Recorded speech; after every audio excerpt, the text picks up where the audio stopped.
Hello, listeners. Yamina here. Welcome to the Dr. GPCR podcast. Before we dive into this episode, I have a few announcements to make. We are launching our GPCR consulting services. More information will be available soon. In the meantime, if you need support with your R&D project, understanding the pharmacology of your receptor, or need help getting an idea off the ground, email us at hello@drgpcr.com. We have fantastic talks coming up at the Dr. GPCR Virtual Cafe. Visit drgpcr.com/virtual-cafe to see our upcoming live events. Get your tickets today on Eventbrite. Don't forget, space is limited.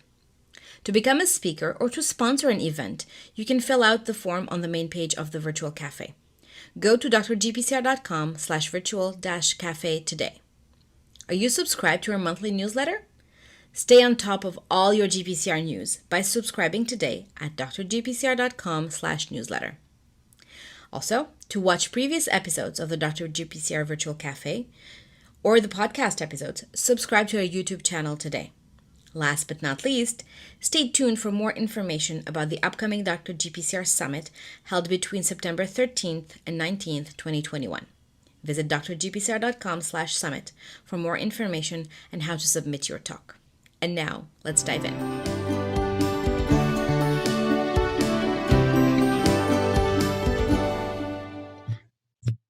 Hello, everyone. This is Yamina from Dr. GPCR. I'm super excited today to talk to Dr. Sam Hoare for PharmaChanics. Hi, Sam. Hi, Yamina. Glad to be joining you today. Thanks for having me. Thank you, Sam. Thank you for taking some time on your Saturday morning to come and talk to us. Yeah, I'm really. I've really appreciated the podcast. You know, this year's been difficult. Haven't been able to get to conferences and hear scientists. So having this every week, just go for a quick drive in the car and listen to science for an hour has been really soothing. So I'm really grateful for your efforts here. Thank you so much. Thank you. I really appreciate it. And it's been soothing for me too as well to talk to so many scientists and so many fantastic people. So we're going to start with the first basic question is, I'm sure a lot of people in the GPCR field know who you are. You participated in the Dr. GPCR Summit and you're really active on Twitter. But can you tell us a bit about yourself, please?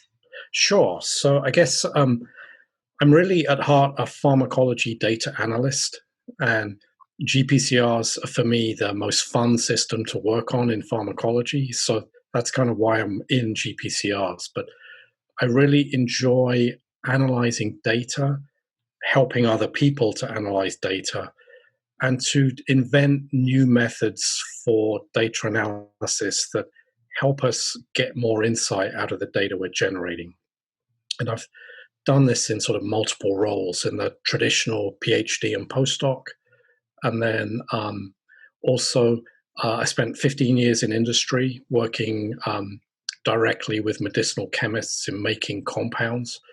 That was a lot of problem solving. And then in the last few years, I've decided to be a consultant and apply the data analysis and sort of what I've learned over the years to help other people solve their problems. I really enjoy the problem solving and the data analysis. And I'm grateful to be working in a world where I can make a career out of it. It's really wonderful. So that's fantastic. And we'll get back to the consulting part because I think that is something that is a field or a vocation that not everyone in the GPCR field, or at least not only the GPCR field, but as scientists know that it's a career path that can be rewarding and difficult, but at the same time as rewarding as you know any other career path that you may choose as long as you enjoy it. But let's take a step back. When did you get interested in science?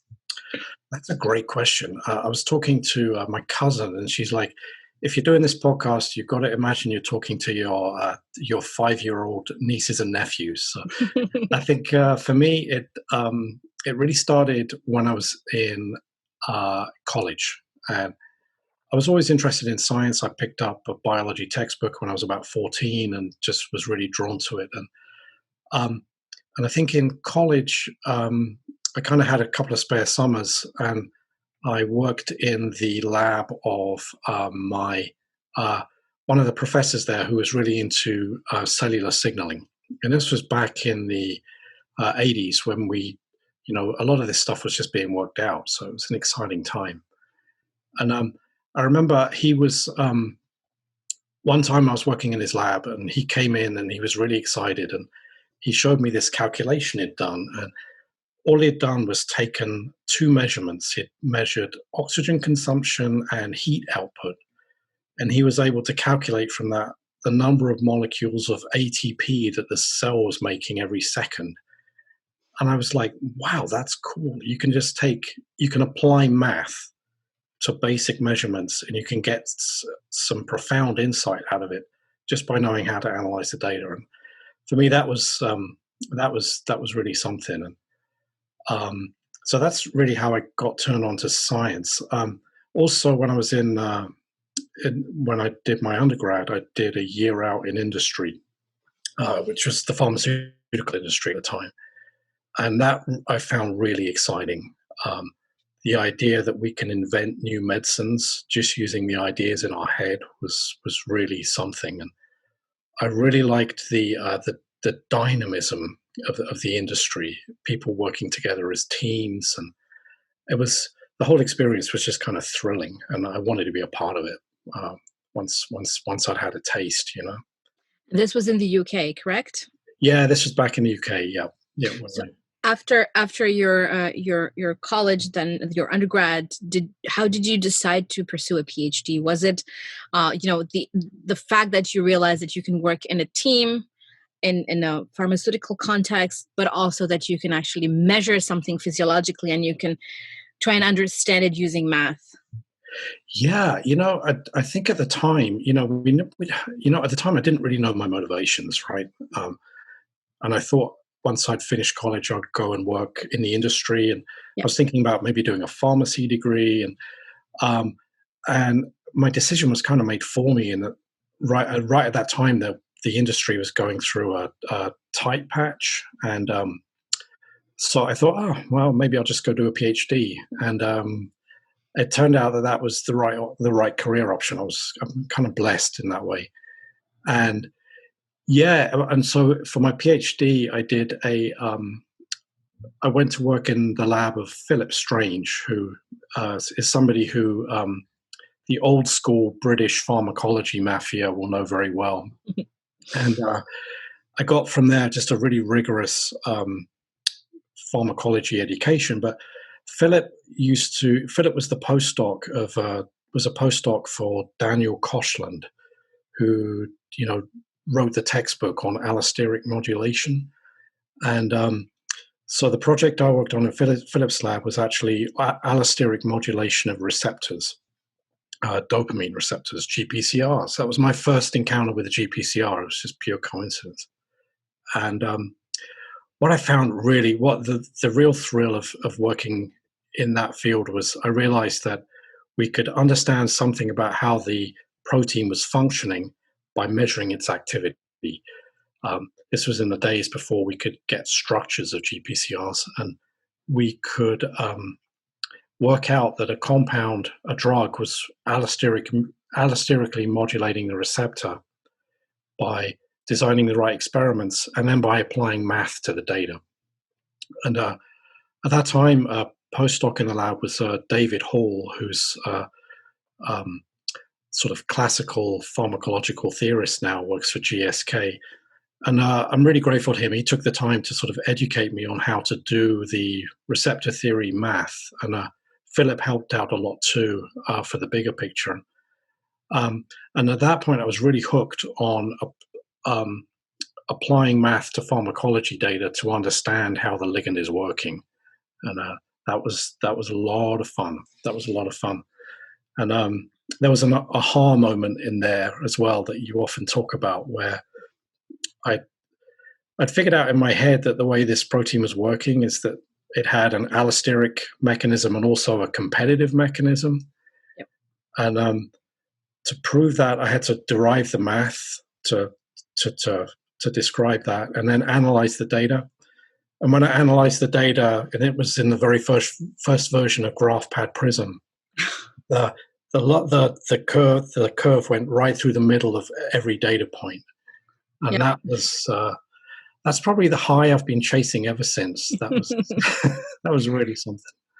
It's so interesting that you, quote unquote, almost accidentally decided to do a PhD, and it ended up in a context where it took you back to your undergrad experience, where you were able to apply math to understand a physiological response. Yeah, yeah.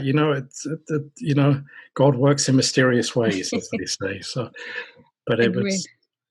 But yeah, I think I like listening to your podcast because it's like you hear your own story, and most people, when they're early in their careers, they're just kind of stumbling along and following their nose, and Yeah.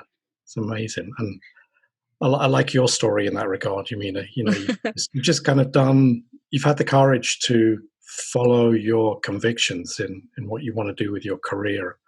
And I think that's important. Thank you. And I think one thing, and at the time I thought it was a naive way of looking at it, but now thinking back, I think it was more about having fun. It was more tackling questions. So I did a PhD and a master's because I was having fun in the lab. I was very much enjoying working, preparing experiments, doing the experiments, but also analyzing the data and coming up with answers to hypotheses, or at least, some kind of answers. Yeah, I've been browsing some of your papers, obviously, since we're starting to collaborate a bit, and that's what comes through in your papers. It's like, I'm having fun doing this. I had a blast. Yeah. Even on difficult moments. So the 2016 paper on CXCR3 alternative variants was, I think, the culmination of I'm having fun, but these receptors frustrate me, and I am going to win. And it was such it was so interesting in the sense that, so you have these 3 splice variants of this chemokine receptor, and one has a longer N terminus, the other one is much shorter. So you think that it has only 5 transmembrane domains. And when you're trying to measure their activity and you do the experiment 8 times and only 1 out of the 3 does something, and then you're wondering, is it me? Is it the cells? Is it the compounds? What is going on? But when you do it the 8th time, you're like, yeah, no, it's not me. This is it. This is it. So it was kind of a frustrating and then fun thing to do as well. And I think the most interesting part of this story was when I was measuring cyclic AMP, is that with the B variant that has, I think, 100 much longer amino acid N-terminal tail, and it wasn't doing anything with any concentration of CXCL11 unless you shot at it with 100 nanomolars. Yeah. And then I thought, oh, it may be just, the fact that it's just too much ligand, or it's not specific, or it's lacking something. But then you could inhibit that response with PTX. Yeah. Yeah. Which suggested that there was something going on. I just didn't have the right combination of proteins in the cells. But still, I think it was a fun time. Yeah, this is science in action. Yes, not always easy. Yes, it was. But then, so you during your PhD, you were enjoying, you learned pharmacology. You were interested in allosteric modulation of GPCRs. Were you also performing the experiments along with data analysis? Oh yeah, very much so. Yeah. So, I was enjoying the experiments, but I'm not a great technologist. So I've had the pleasure of working with people in industry who are just genius experimenters who can get anything working. And so, during my PhD and during my postdoc, I was doing a lot of experiments at the bench and was learned a tremendous amount from people who took the time to teach me. But but I was always, my talent really is in the data analysis. So people would always come to me for that rather than for doing the experiments. And one of the reasons I sort of left and set up my consultancy really was because biology was becoming so technical, and which is a good thing. The new technologies we have now, we can investigate pretty much any question, but that was never my strong suit.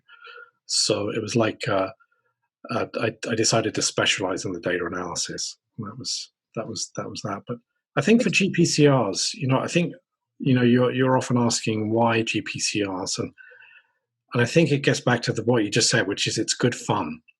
Um, you know, I speak as somebody who's not a great technologist, but I was able to do loads of experiments because they're fairly easy to work with. We can do binding assays to interrogate how the ligand is binding. We can do um, functional assays. We can measure second messengers, and all of these are fairly straightforward assays. Even back in the day when we were using the column method to measure cyclic AMP, which we all like to laugh about, it was generally pretty straightforward. Contrast that with trying to measure the activity of an ion channel in an electrophysiology rig, and it's just it's so easy to work with the GPCR, and we can do molecular biology, and now with the efforts of some amazing scientists, now we're able to get structures fairly easily, and we're like children playing in the sandbox with GPCRs because they're pretty tractable, and we can test our ideas fairly quickly without having to spend 5 years learning how to run the assay. Yeah, I think you're right. So I think working in the lab and measuring GPCR function or ligand binding or all of these things, to me they're a form of art. It's like cooking. Sometimes it works, sometimes it doesn't. And if you would talk to an electrophysiologist who'd say, of course I can do this, I can measure an ion channel activity. It's because we have never practiced it. And sometimes with new GPCRs, it's kind of an odd way of looking at it, but I think it's just, you have to develop that relationship with your receptor where you get to know them and you're like, oh, so you actually prefer these conditions for me to get the responses I need.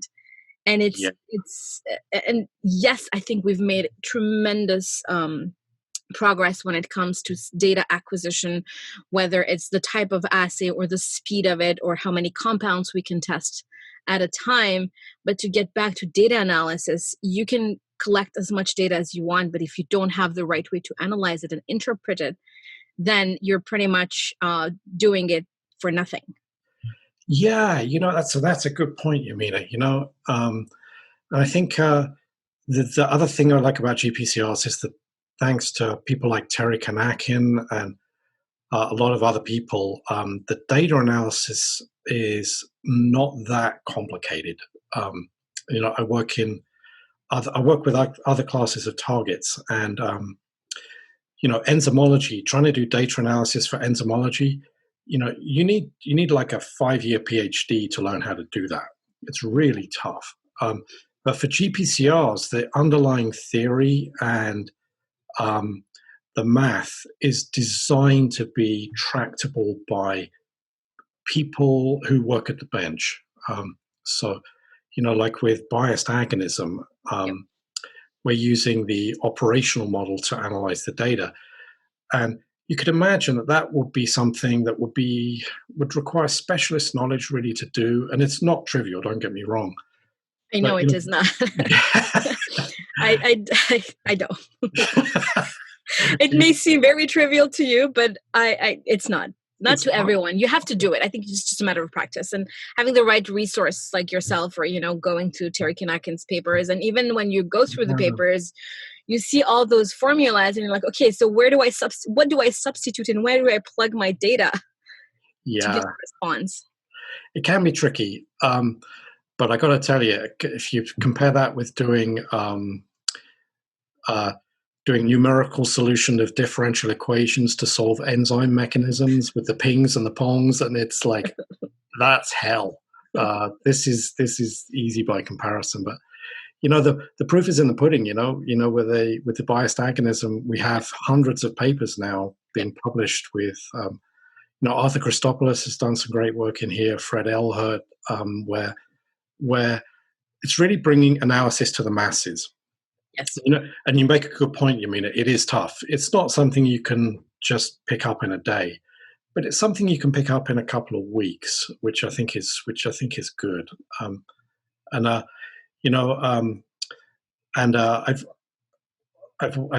went to see one of Terry's classes once where he was teaching people how to do this, and Terry's like, "What are you doing here? You know this stuff?" And I'm like, "Terry, I'm here to learn how to teach." And I watched him in action, and you know, there's a lot of papers now using very difficult pharmacological analysis that people have gotten used to because he's taken the time to train people how to do it. Um, Yep. I love that about GPCRs as well. It's a very generous field, you know, Yes. and even look at your podcast. You know, so many leading experts um, and also just postdocs who are busy taking their time to talk to you about GPCRs. You know, we're a generous bunch in this field, and I like that. I agree with you, and I'm very grateful for everyone who has either already come on the podcast or accepted to come on the podcast. I think I feel like I'm in the right field. People Mm, are generous, they're giving, they take the time because we have a common interest, which is GPCRs. mm, And at the end of the day, working together seems the best path forward to drug these receptors. absolutely, yeah, absolutely, yeah. We And I kind think, of, yeah, please go ahead. yeah, and I think, yeah, now might be a good time to talk about the summit. You know, I think, you know, talking of generosity, you know, uh, Yeah. you've been so generous with your time this year, just making these resources available, the podcasts, the ecosystem on the website, and then the summit was just was magnificent. You know, it was a whole new way of doing things, and I'm Thank you. imagining that was a lot of work, but we're all grateful to you for that. Thank you so much. It was a bit more work than I anticipated, but I think it was absolutely worth it because a lot of us could not travel. As you know, I don't work in the lab anymore, but it's still, if I look at it from my perspective, I was still able to watch at my own convenience these talks. And I'm Yeah, grateful to all those speakers who came and gave, either a live talk or pre-recorded talk. And a lot of these speakers still have their talks available on YouTube, yeah, which is a rare find. And we're already super excited working on the 2021 Dr. GPCR Summit. cool, cool. Looking forward to it.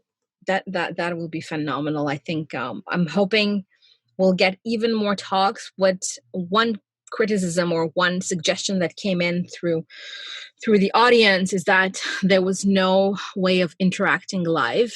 Mm, So we're going to be working on that and trying to set up, every day a couple of hours maybe where people can join in live. yeah. Or alternatively, it's gonna be a spoiler, but we're working on getting a once a month Dr. GPCR webinar, a Oh, live one. And I have to credit Dr. Arun Shukla for the idea. that's a great idea. But I think we can do it live. We can have either record. We're gonna ask the speakers if they let us record it and publish it. If not, people can sign up, come in, and then we can interact, listen to a great talk, and also interact and ask questions. I think it's an addition to the ecosystem other than the podcast, the newsletter, and the summit. Oh, that's going to be great fun, Yamina. That's great news. I love the idea. I love the idea. So we're working on it, and we're working on getting speakers to come and join us. Cool, cool.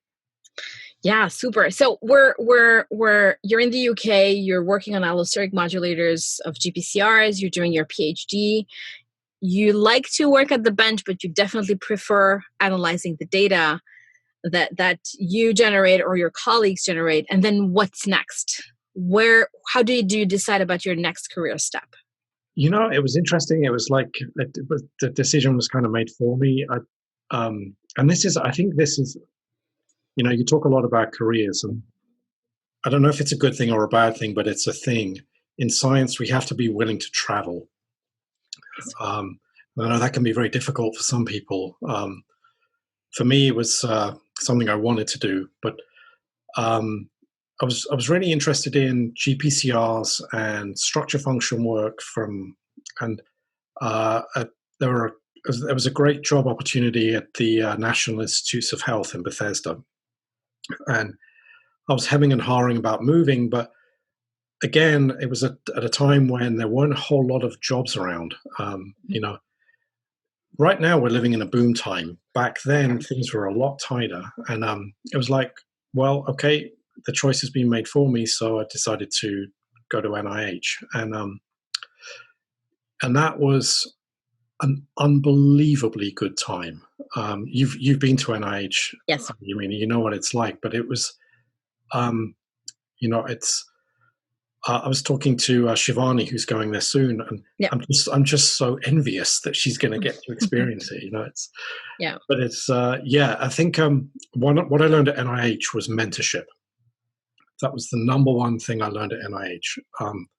It's all very well knowing how to do something, but if you can't transmit that knowledge to somebody else, it's that's not good. So, and I think when I was at NIH, there was a few really formative experiences. But the first couple of projects I worked on, my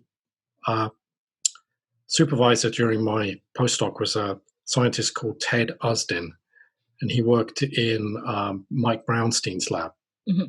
And Ted is an amazing bench scientist. I learned a lot of techniques from him. But after the first couple of years, I was going through a bit of a rough patch. Things weren't working, ideas weren't working out. We all go through this as scientists, and yep. And I went out one day. Ted and I went out, and we went out on the river rafting, and on the way back, we just talked, and we talked about the reality of where I was at, and he basically gave me a cookie cutter molecular biology project, which was cloning a species homologue of a receptor, and mm-hmm. he worked with me at the bench directly for like 2 months, and wow. And it completely restored my confidence. And I kind of owe a lot of my career to Ted, because without that, I think I might have thrown it all in. After that, things really started working, and it was thrilling. The other thing about NIH is I learned that even the most senior scientists love talking with students and early career researchers. And I think it amazes me to this day.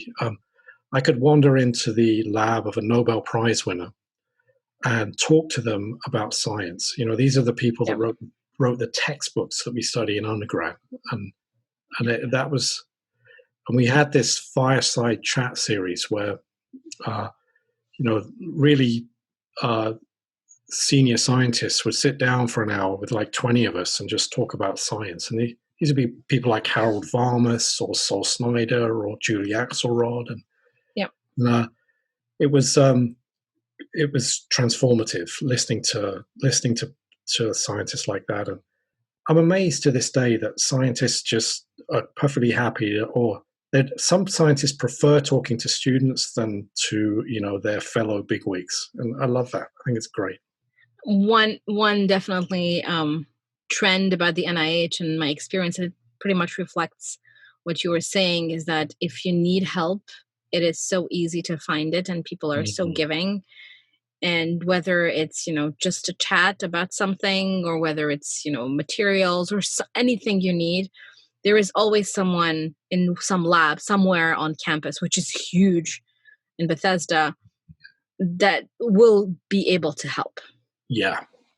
Isn't that terrific? I think it's terrific. And I had the same experience at Rockefeller University, where it's a much smaller campus. It's a smaller university as well. Mm-hmm. But, I've responded to emails to requests from random postdocs saying, well, I'm trying to run this assay. Has anyone done it before? Can you help? Mm-hmm. And it ended up being a collaboration and a publication in PNAS. Oh, that's exciting. So, and sometimes it just ended up being, thank you, it's working now. Yeah. And the answer was just add some BSA. but still, it's just that ability to communicate and to help each other, I think is just wonderful. Yeah, absolutely. Absolutely. It's unique. It's definitely unique. So what did you work on? What receptors did you work on at NIH? Yeah, so at NIH, I started to get into Class B GPCRs. So these are, these are my favorite receptors. Oh, that was one of my questions. There's only 15 of them. Only 15 of them. But they do very important things as well. So I think we can all appreciate them. Why do you favor Class B GPCRs, or why do you like them more? I like they're fairly tractable. So they all activate GS, which is a nice, easy assay to measure. Yeah. Not like trying to measure G12, 13 and stuff. No. But from the big picture, they are involved in some very, very interesting biology. They're activated by peptide hormones of like 30 to 40 amino acids. And those hormones control everything from the stress response, bone formation and remodeling, glucose homeostasis through GLP-1. There's just a whole ton of biology out there that they're involved in. And the other reason I like them is because they're tough therapeutic targets. So we've developed peptides for a lot of these receptors, and they are very, very useful and beneficial drugs to a lot of people. But the trying to find small molecules for these targets has been a much bigger challenge, and I think that I really like that challenge. And they're just they're easy. Their binding mechanism is like interesting, but not so complicated that it's taken 50 years to work it out. And there's biased agonism in the family. There's constitutive activity that leads to with genetic mutations in humans that leads to disease. All of the stuff you see for the sort of beta-adrenergic receptor, you see for the PTH1 receptor, for example. Tom Gardella's lab and a lot of his colleagues, some of that work is just really illuminated what that receptor can do. I know Tom. He's phenomenal. He's phenomenal. I've worked for a very brief time on PTHR1, and I think being a chemokine receptor person, Class A, I think it was a challenge. It was a great challenge. And reading all those papers about PTHR1 and what it does physiologically, I mean, I never thought that, the receptor controls so many things, including teething. So children who don't have their adult teeth come out, or they have the baby teeth but nothing underneath, that's a phenomenon controlled by PTHR1. That's cool. Which I find super cool. And there were other physiological events that were controlled by this receptor that I would have never thought. But I think hormone peptides are so fascinating. Yeah. And I don't know how you handle the chemokines. There's just so many. And that was too much for me. I just so I kind of fell into the chemokine realm a little bit accidentally. I don't know if anyone knows, and I haven't ever told you this, but initially in undergrad, I wanted to spend a summer internship in Michel Bouvier's lab. Oh, cool. And he had one spot, and before me receiving his response after interviewing, I knew I wasn't getting it because my colleague, Martin Audet, who's actually a professor at the University of Sherbrooke, was jumping of joy, telling everyone, Michel picked me. I kind of knew before getting the email, but then Michel, being the wonderful scientist and the wonderful person he is, he CC'd a new scientist, a new researcher at the Saint Justine Hospital Research Center, who was Nicolas Seveker, who he introduced me to, and he said, Yamin, I really liked you, but there was just one spot this summer in my lab. Let me introduce you to Nicolas. And Nicolas had worked on HIV, but his favorite receptors were chemokine receptors. And I thought it was such an intriguing question, having, one receptor with 3, 4, 6, 7 chemokines that could bind. And the complexity out of it is still fascinating to me.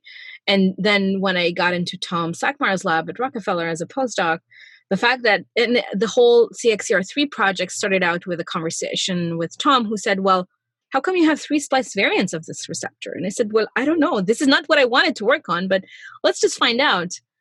And I think it's it's just really cool as a topic. But not to say that Class B GPCRs are not cool. It's just I accidentally fell into the chemokine world and I stuck with it for a long time. Good for you. Yeah, it's you look to be having a lot of fun on those projects, and it's amazing how you manage to extract a relatively straightforward package of information from those receptors, given how complicated they are.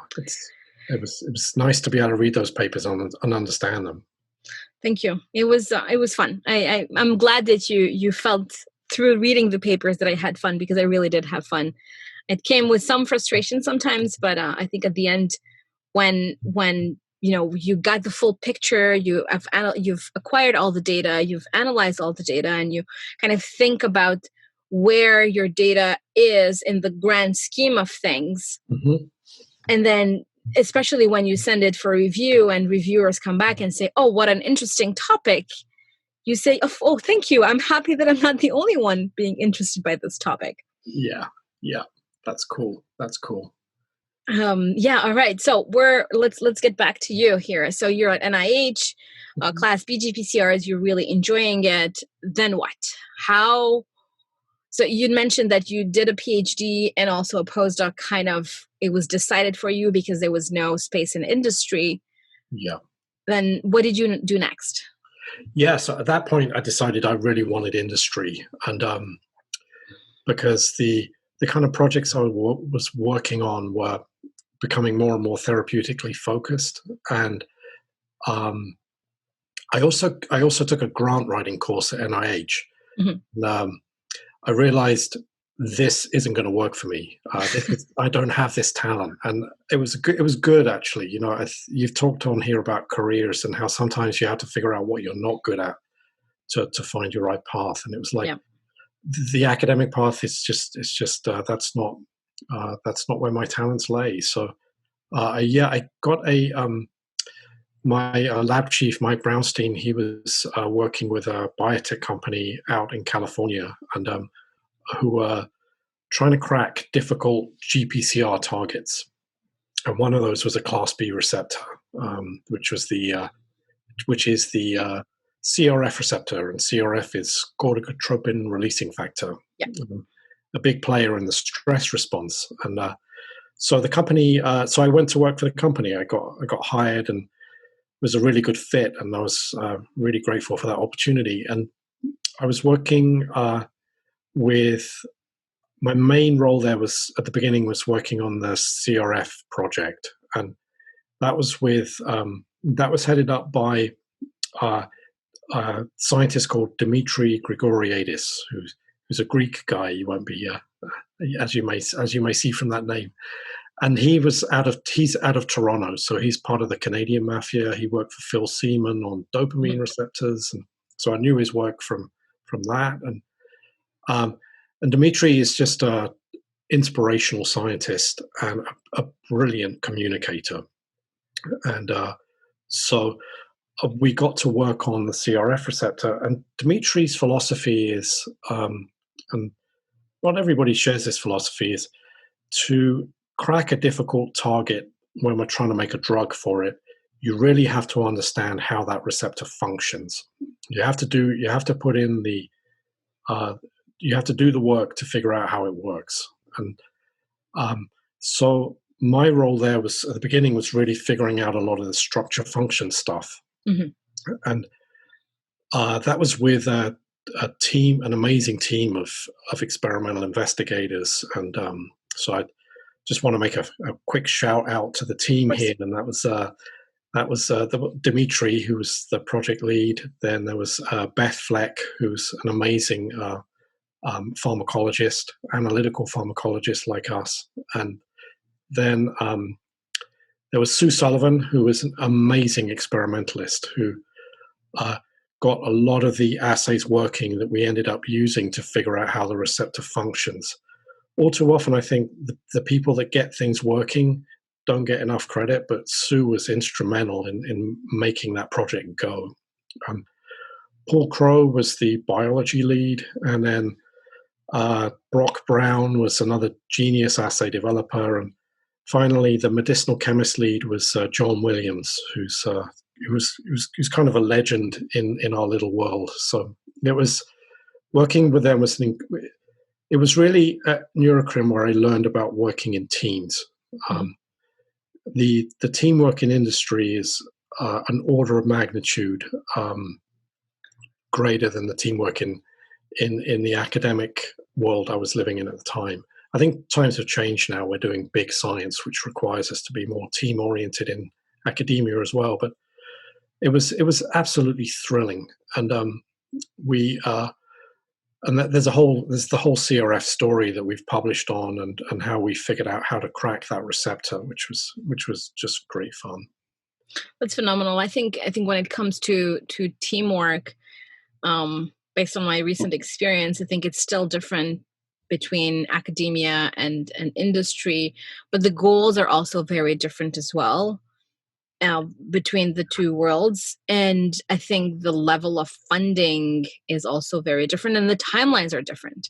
Yeah. Because you're in a company, the goal at the end of the day is to survive, which is, yes, you want to get a drug accepted, or you want to be bought by a bigger biopharma or pharma, or you want to have a relationship with these big companies because you want to get your drug into the clinic. But at the end of the day, you need funding to do that. Yeah. And then you have to work together. You have potentially more resources. Things are much faster than in academia. But I still feel like it's two fields or two separate worlds that have every reason to be connected. Yeah, absolutely. Because they complement each other. Absolutely. Yeah. Yeah. It is interesting. It's a bit of a culture shock when you first go into it, but it is kind of exhilarating, and it is. And it is a culture shock. It's also, especially if you've spent quite some time like I did, and I think you did a postdoc too, and I did almost too. In academia, you see the speed at which things are going, and I think it's just phenomenally exciting to know that the goal is not to show that you can pipette, but the goal is to get the data, the most accurate, the most reliable, reproducible data, analyze it, and then move to the next step as quickly as possible. Yeah, absolutely. Yeah. Yeah. So yeah, I think that was great. So you spent almost 15 years at Neurocrin? Yeah, and that was it was an incredible experience. I feel pretty lucky. It was, there were good times and bad times, as in any organization. I think that scientifically the best thing during that experience was on the CRF receptor, where we were trying to make small molecule antagonists, and our very first compound that we got into like phase 2 eventually crashed out for tox, but that compound worked pretty well in our animal models, and we were really pleased with it. And then we started to make backup compounds, and we were using just a regular old binding assay to drive our SAR. And we were getting compounds with what looked to be the same affinity as our first generation compound. Yep. And we put those in vivo, and they didn't do anything.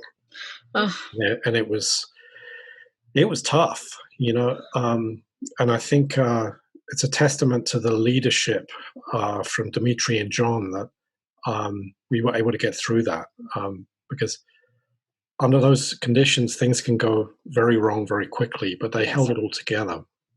And this is where Dimitri's philosophy of figuring out how this thing functions really paid off, in that Sue had managed to get some radioligand binding assays working using radiolabeled small molecule drugs rather than the peptides, which was really a real challenge, but she got it working. And then Beth one day was measuring the dissociation rates of the radioligands, and it just so happened that the ones we were testing, one of the radioligands was our first clinical candidate that worked really well in vivo, and one of the molecules was one that didn't work very well at all. And John Williams was kind of instrumental in forcing us to confront that reality. It's like, this compound doesn't work, guys. You need to figure out why.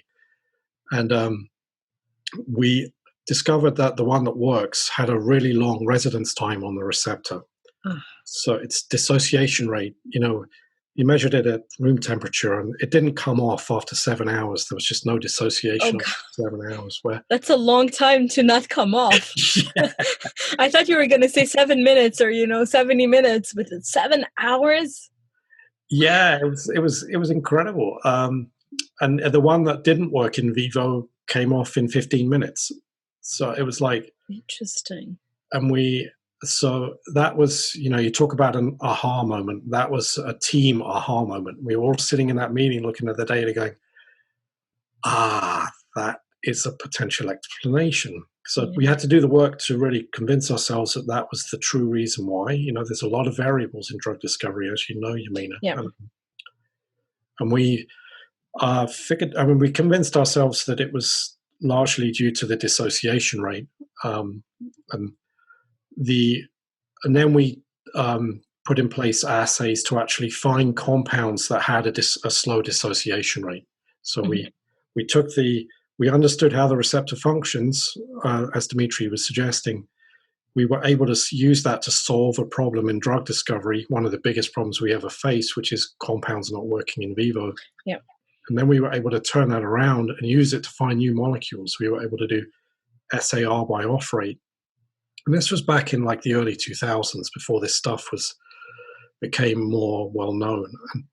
And we got compounds, and we advanced one to the clinic, and it worked in phase 2. So it was really a really gratifying scientific story.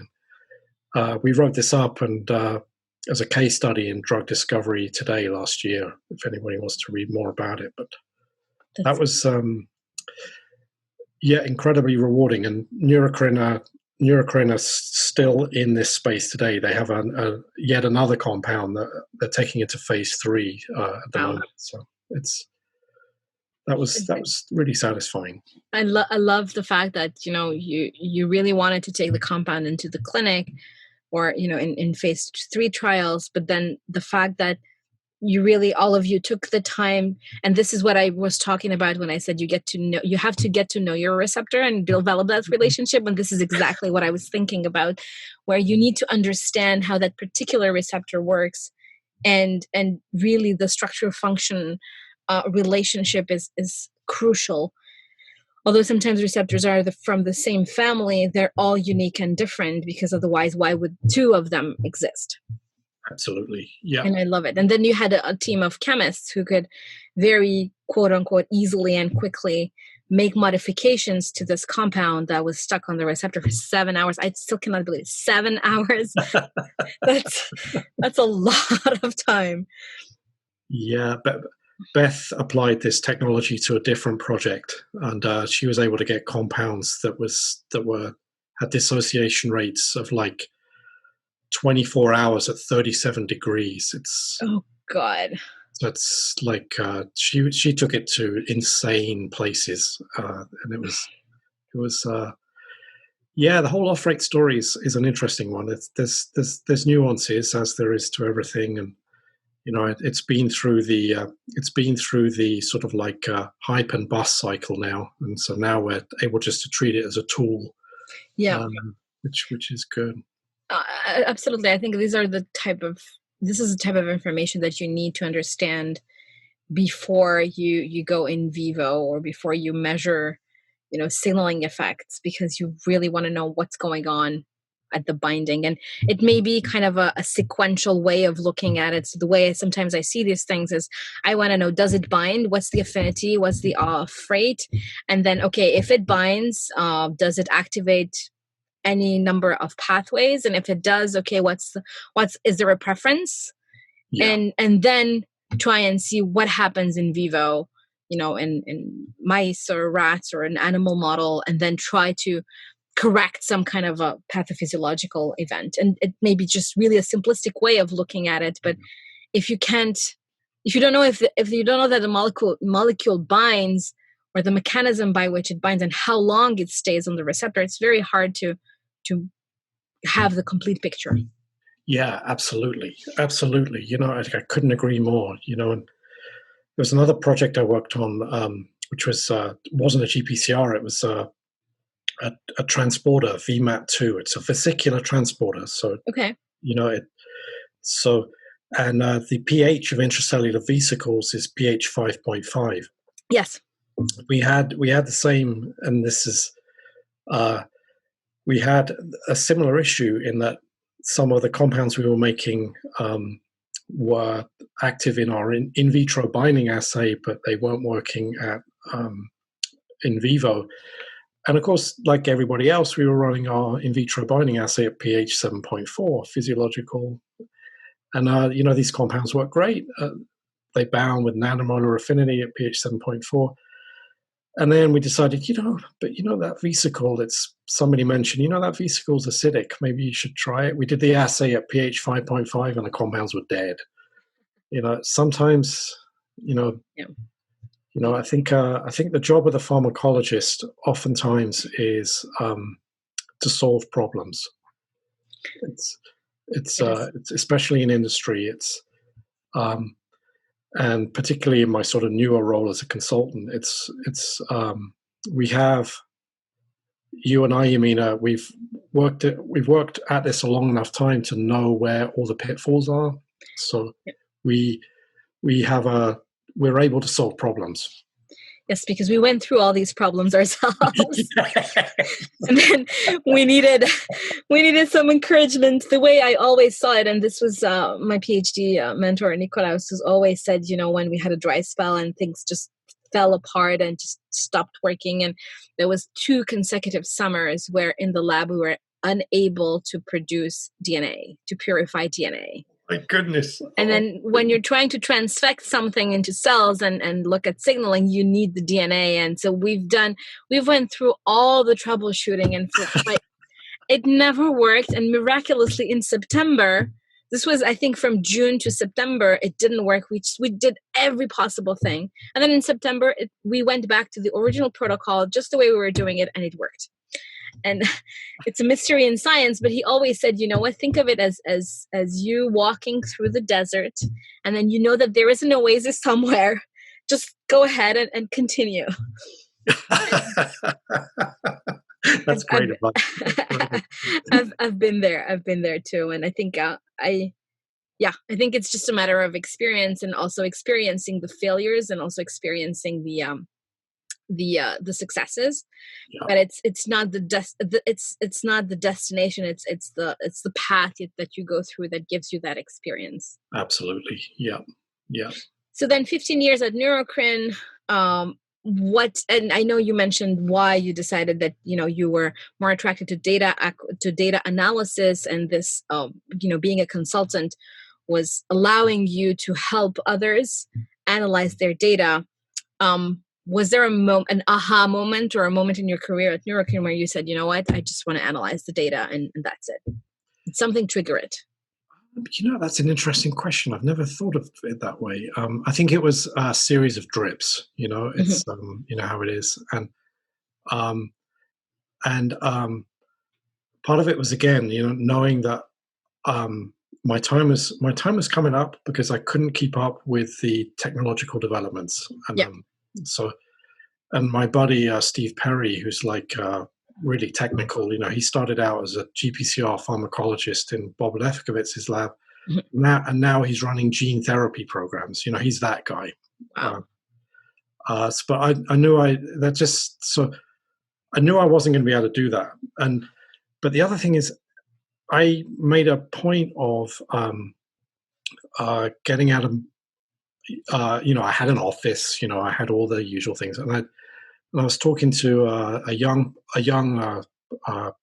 guy, Derek Meow, who's working in there, and he's like, "Get rid of your desk, get rid of your office. Get out. You got to talk to people." And he's one of these younger people that thinks this way. And so I took his advice seriously and just set up my computer on my lab bench, got rid of all the paper, and put my lab bench right in the middle of the most trafficked area of the lab, where everybody had to walk through to get to the office.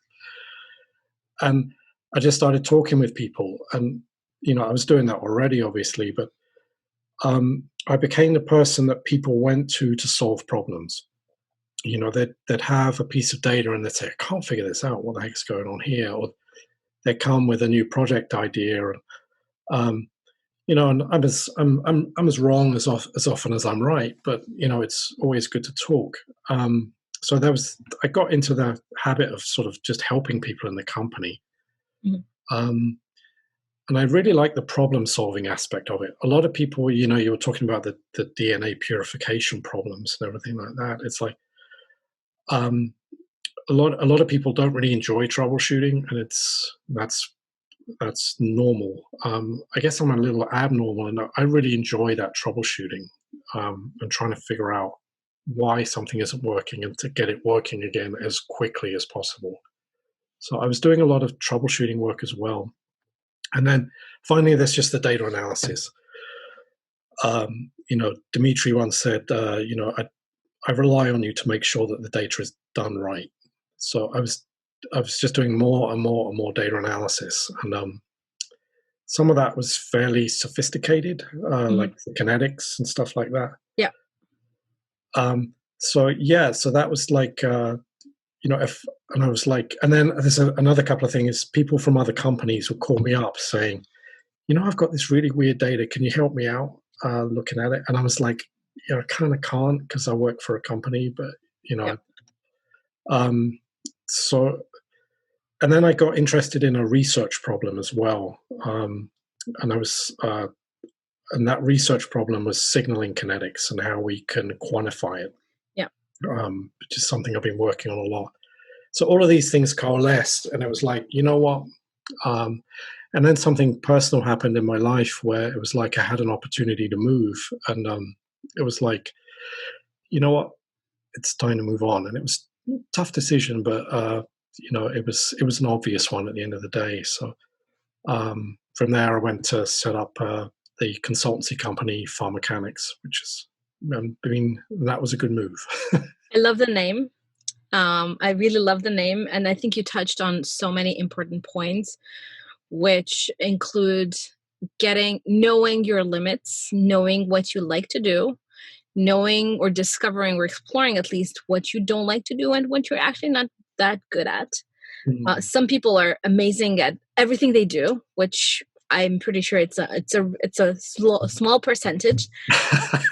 I was talking to Michel Bouvier earlier this week, and he was talking about Professor Julie Axelrod, who always went in with the newspaper under the arm to the lab at 9, and then walked out at 5 with the newspaper under the arm, and that was it. And then Michel was mentioning that he is not that smart. He works hard. And some of us are very smart, and some of us need to work hard, and some of us just are not very good at everything. They're just good at a certain number of things. And I think this is true for everyone in the world, not only in science. Yeah. And if I had a message to the audience, especially to postdocs and PhDs, don't beat yourself up on the things that you don't know how to do. Try it. And if it doesn't work, just focus on what you're really good at, because most likely you're in that rare number of people who actually are really good at that. Yeah, you mean it. You're totally right. And I like that about this podcast, that, you're talking to early career people who, we read it on Twitter, a 22-year-old PhD student is terrified that they're not going to be able to get grants. It's like, chances are you're going to be doing something very different, and it's going to be a lot more exciting for you. Exactly. And I speak of experience. I beat myself up because, I don't know, a Western blot didn't work, but then I could magically make work a cyclic AMP in-plate transfected assay, and the cells were just beautiful, and the dose response curve was magnificent. But I wasn't focusing on the fact that I was able to do this and acknowledging that it's unique. Not everyone knows how to do this. I'm not saying I was the only one, but there was a large percentage of people who may or may not be able to do this experiment.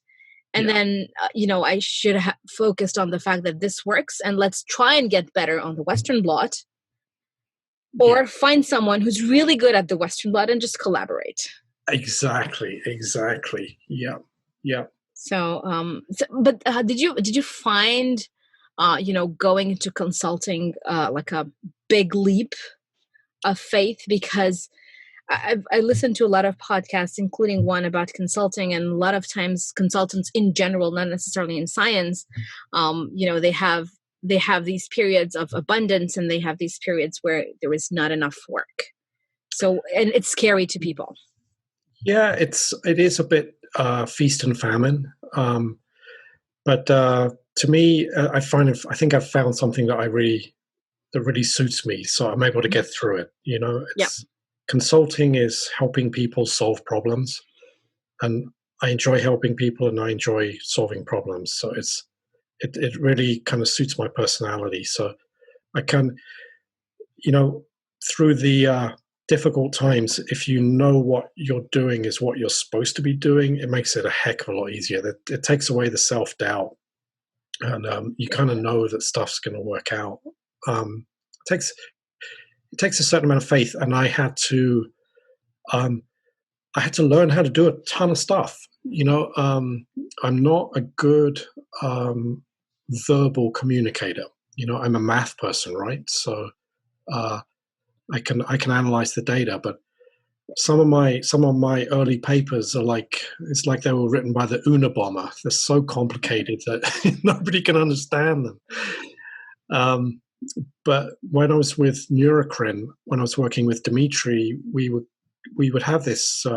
We published a bunch of papers together. It was phenomenal, and I would do the math technical side, and Dimitri, who is a genius communicator, kind of like you are, Yamina, just born communicator, would take that information and then put it in the context of what the audience wants to read, what the audience wants to hear.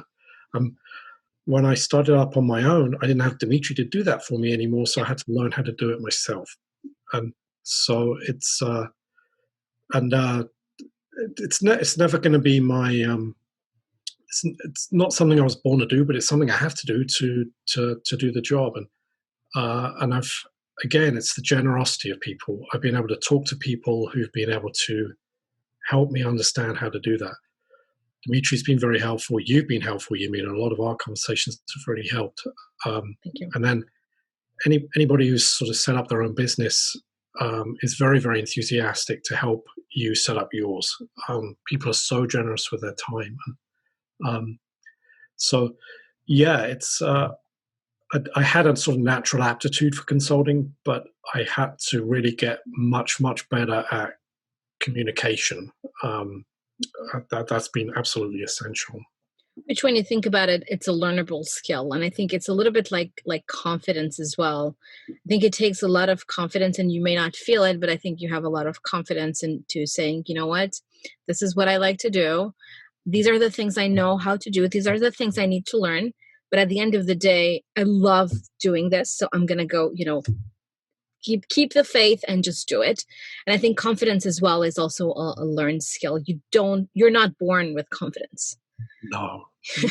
You acquire it over time. I mean, I have a 5-year-old, as you know, and I will never forget the first 2 months where, as new parents, we just didn't know what to do. But you could tell that the child was like, what am I doing here? Why is there so much light? And why do I have to actually work to eat now? And this is the image that I have, is that you just build that confidence over time, and you just have to go out there and put yourself out there. And you're right. I think people in general are wanting to help because your success will lead to their success as well. Yeah. And I think you get much more out of collaborating and out of, making referrals, or, having finder fees, or just having a conversation that's gonna, and again, it may sound too optimistic or naive if you want to put it that way, but I think that's the best way of looking at it. Yeah, absolutely. Going for it, and what does it cost you? 5 minutes, a kind word, or just, sharing an idea at one point is just amazing.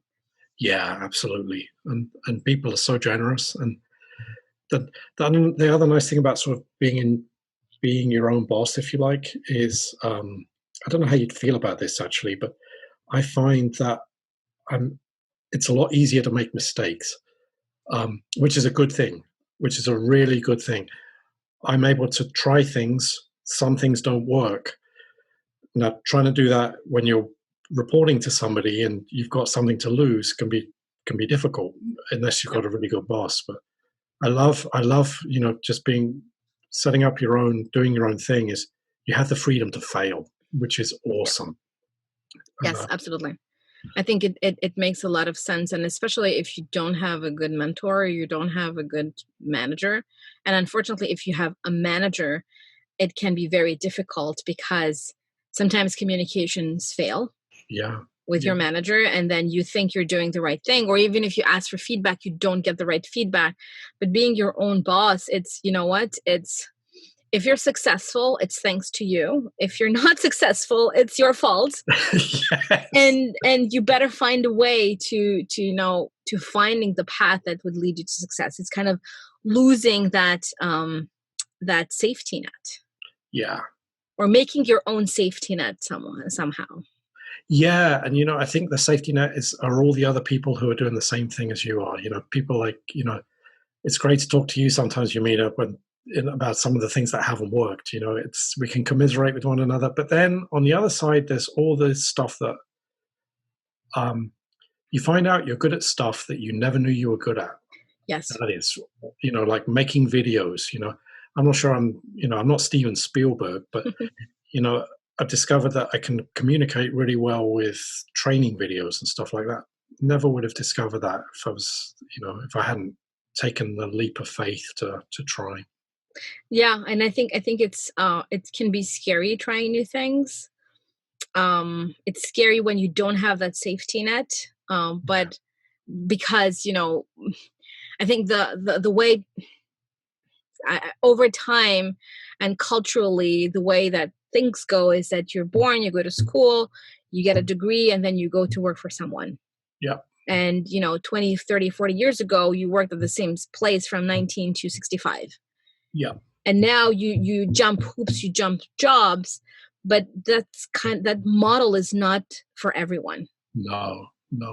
And and it's hard to get out of that model because that's what you've seen. That's what most likely your parents went through, your grandparents went through. Yeah. But, sometimes telling yourself, getting let go from a job is it's at the same time the worst and the best thing that can happen to you. Yeah. Yeah. Because everything that life throws at you on the long term, I'm getting really philosophical here and very far from GPCRs, but you can do it. If in my mind, if something gets thrown at me and I find it difficult, it's because I know that at some point I need to solve a problem. Yeah. I need to learn something new to get through that. Yeah, and that's all about confidence, isn't it? Like you're getting, that's how you learn and that's how you get confident. Exactly. And don't get me wrong, it's the hardest thing ever. Yeah. When you're in that, deep end of the desert, like I referred to before, and you're like, oh my God, which way should I be going? I can't go back. Yeah. And the only way is forward, but then you're going to get thirsty, you're going to get sunburned, and you're hot. But at the end of the day, you have no choice. Yeah. Just to move forward. Yeah, that's true. So what other things did you learn since you started being a consultant? So you said you learned to communicate better, mm-hmm. and you've had a lot of help. What other new things did you have to learn? I had to learn how to collaborate, funnily enough. And that's been, and it's like the different organizations have very different cultures. Mm-hmm. And some of those cultures I blend really well with. I'd like to think I blend with most of them fairly well, but some working cultures I kind of don't. But mm-hmm. Like a really good example is I have just this wonderful working relationship with Montana Molecular, which is headed up by Anne-Marie Quinn, and I get to work with Thomas Hughes and Paul Tucson, who are just amazing scientists. Yep. But I had to learn how to collaborate. It's like I think for most academics this comes fairly naturally, but I had to learn the give and take. And the person who sort of taught me how to collaborate really was Anne-Marie. She's an amazing collaborator. She's wonderful. She's just wonderful. and the patience, the open-mindedness, the emotional intelligence. I guess that's one thing. I guess that's something I didn't realize I had. But to be a consultant, you have to have a certain amount of emotional intelligence, because when people are coming to you with a problem, that's not a nice place to be in, right? You talked about your DNA stuff, and it's like it can be, we get better at handling problems over time, but yeah. And sometimes, as being a consultant, the most important thing is to be positive, and to be fun. I was helping out a company this year. I won't go into details, but they were, as we often do as scientists, they were getting really wrapped around the axle about this data. It's like there's something wrong with this data. This doesn't match that. That doesn't match this. And they were talking to me. They got me on the phone. It was like, you know about this. Can you give us some help? And we started talking, and and they were just a great crowd, and we were able to relax. And as we were talking through the data, all I was in this process really was just a sounding board. They suddenly realized that these huge problems that they thought they had weren't actually that big problems. And they were pretty manageable, and that the differences they were seeing were actually in some cases smaller than the normal average. So it's that, that emotional intelligence is that's something I had in me, and by working with people like Anne Marie and Terry, I was able to see that I had that too, and that was a really pleasant revelation. And you had to go and become a consultant to learn that about yourself. So again, it goes back to that confidence and the fact that sometimes you go on this discovery journey and you discover things about yourself even after you're 20 years old. Yeah, which I have been 25 plus for quite some time now. but yeah, I think it's that. And I love the fact that, as a consultant, I've not done that, but the way you were mentioning it is that you are that sounding board. You are that expert who knows a certain amount of things, but then when people get stuck in their problem, it's like this wheel of overthinking things. You're there to kind of untangle that web and really guide companies and guide customers, clients through that process and tell them, okay, this is the problem that you're seeing. Actually, let's try and find another way of looking at it. Absolutely. Yeah. And that's that can be occasionally that can be quite challenging, because it's very easy as a consultant to forget that the client is dealing with a very complicated set of interlocking parts when they're working on a project. Yeah. When you bring a consultant in, I'm only seeing a very small piece of that puzzle, and I have to remember that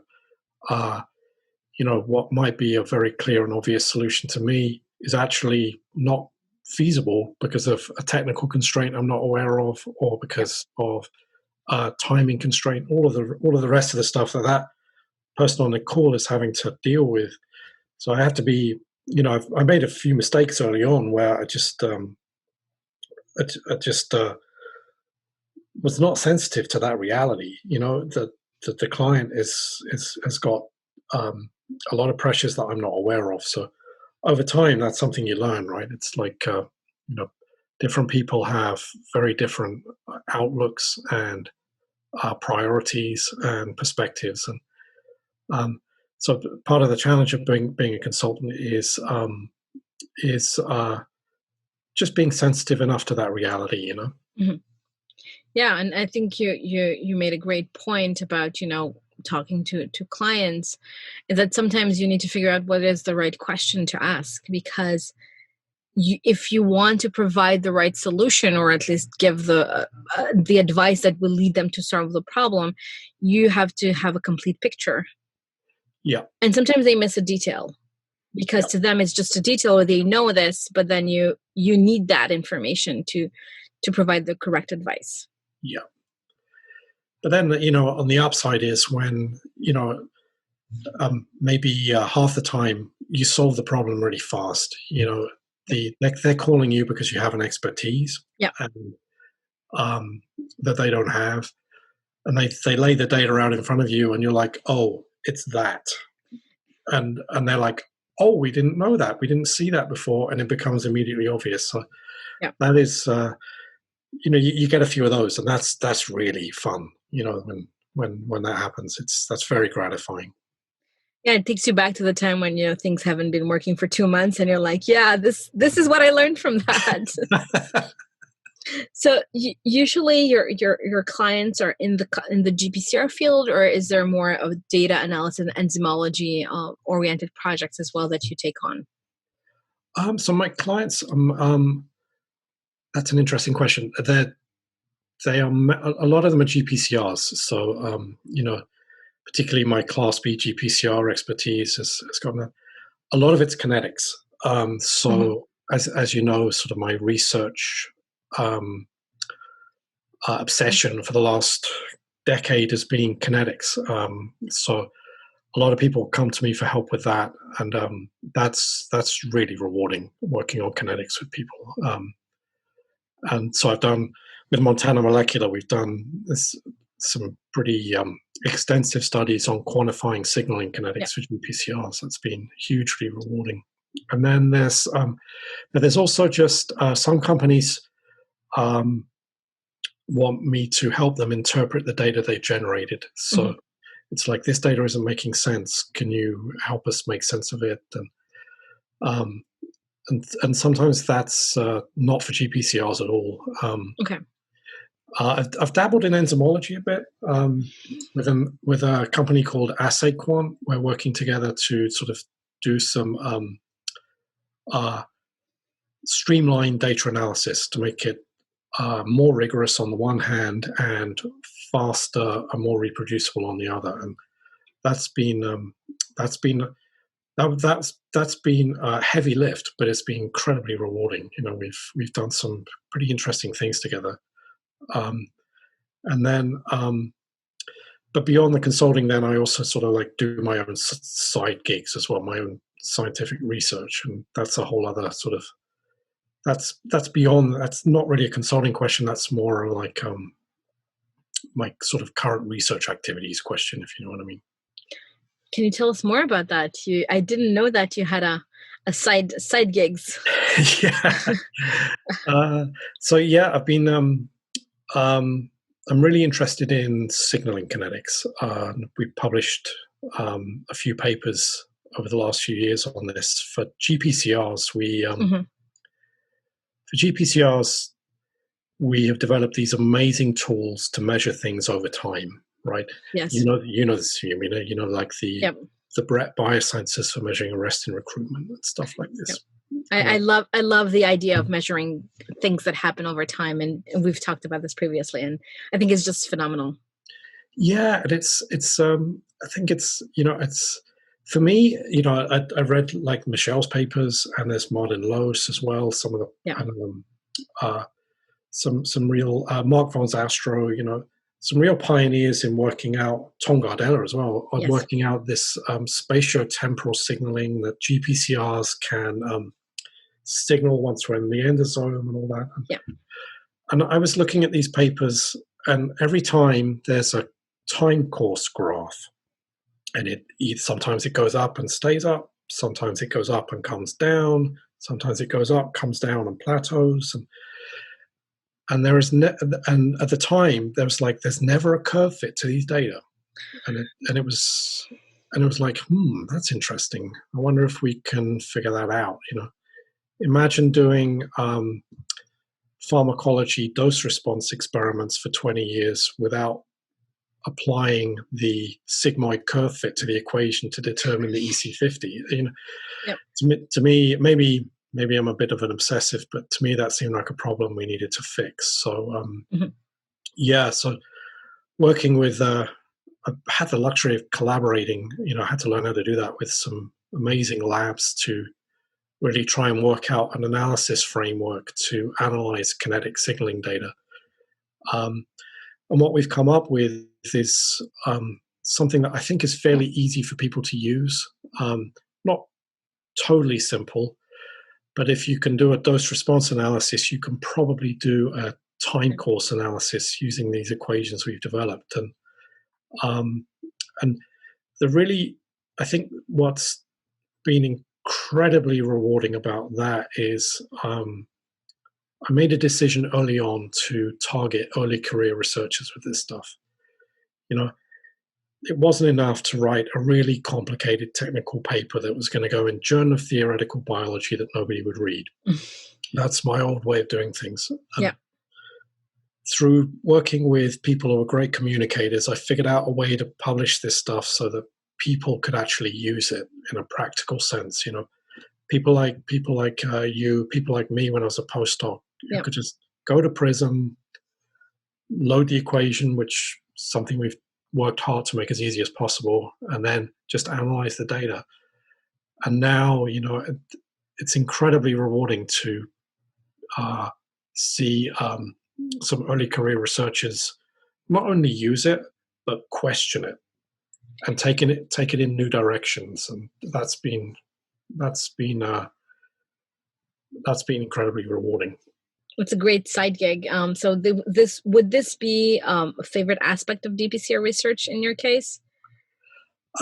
Yeah, for me it is. To be very personal about it, I just find time very, very interesting, sort of almost philosophically. But I like, unlike most people, I find the fact that when you add the time dimension, things get very counterintuitive. I kind of like that. And I have to say, GPCR pharmacology has developed drugs for a century without using time as a variable. So it's not like we have to do it.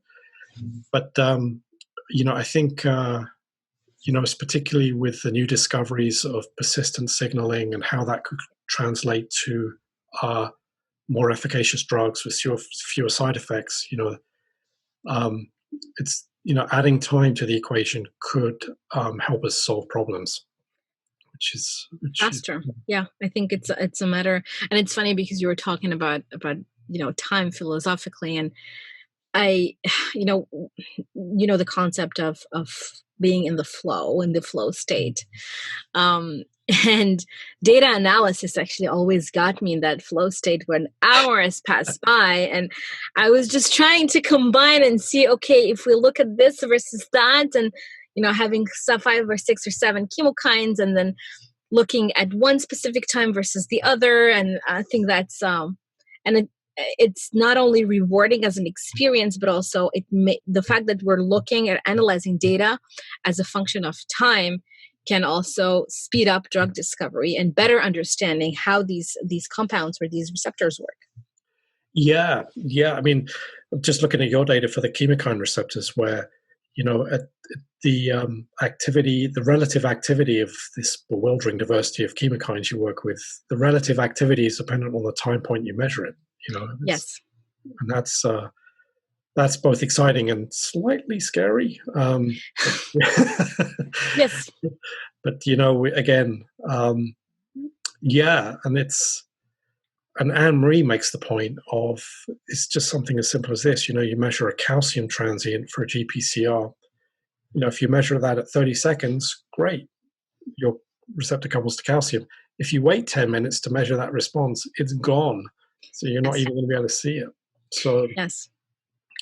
Terry Kinakin made a great point. So I was at his course last year at the Discovery on Target here in Boston, and the whole course was about studying GPCRs and better understanding GPCR function in drug discovery. And he was mentioning that when you're screening thousands and hundreds of thousands of ligands, you want to screen really quickly, and for a great period of time, the tool of choice was calcium flux. Yeah. And that gave, so many false positives and false negatives because it may have not been, or it was not the right pathway to screen with. Yeah, absolutely. Because of that signal that's very quick and transient, and it's by the time you realize that it happened, it's already gone. Yeah, absolutely. Yeah. I don't know. He's a big advocate. I remember his paper showing, if you use IP1 instead of calcium, you can Exactly. record things much later, and your data gets a lot more robust. It's Exactly. Yeah. But I think we've moved past that technological, issues where you had only one way of doing it, which was calcium. Yeah. I think we're way past that with robots and with all of these and all these various assays, including the biosensors that are now available. We can do a fairly, rapidly acquire data for different pathways, different compounds. And then we have you to analyze and help us analyze this over time and see what happens as a function of time. So I know we've touched a little bit about this, but and I think the whole podcast, the whole discussion was a lot about GPCRs, but also a lot about advice to junior scientists. Is there anything else you think we could tell the audience who are, PhD students and postdocs who are thinking about, staying in the field, contributing to the field, but not necessarily in a more traditional way, which is, going for an academic position, but more going for an industry position or maybe into consulting? Yeah, I think this is a really interesting topic, Yamina, and I know it's close to your heart. I think one thing I'd recommend is to be aware that we're living in a boom time for biomedical research. This we are living in. You and I are old enough, 25 plus, as I mentioned, to kind of realize, when I was first started out doing drug development 20 years ago, we were just making another beta agonist, or we were making another SSRI, and it was like, what are we doing? And now we're doing gene therapy, and we're making a vaccine in 10 months. Yeah. This is an incredible time to be in biomedical science. Whether it's GPCRs, which this is a very exciting time, and however anxious we are about our careers, and I don't want to minimize that anxiety. You and I have felt it. This is fun. This is fun. What we're getting to do now for GPCRs in particular. Now we have the structures, we have the biosensors to tease things apart. I was reading some papers by Bradley Hoare, who's a ECR, and he was using all these incredible new techniques, and you could just see, man, this is so much fun. So, we're riding a wave here, so enjoy it. And then the other thing I think, really, I'm just going to check my notes actually. Of course, but I'm looking at the notes as well. So the audience has to know that we use what I sometimes fail to disclose that although these conversations are never scripted, but we always have some topics that we want to talk about so that the podcast comes out as constructive as possible to the audience, as well as such a great conversation between me and the guests. And I think so far I've very much enjoyed it. I'm looking at the clock and I'm like, let's not stop, let's just go at it.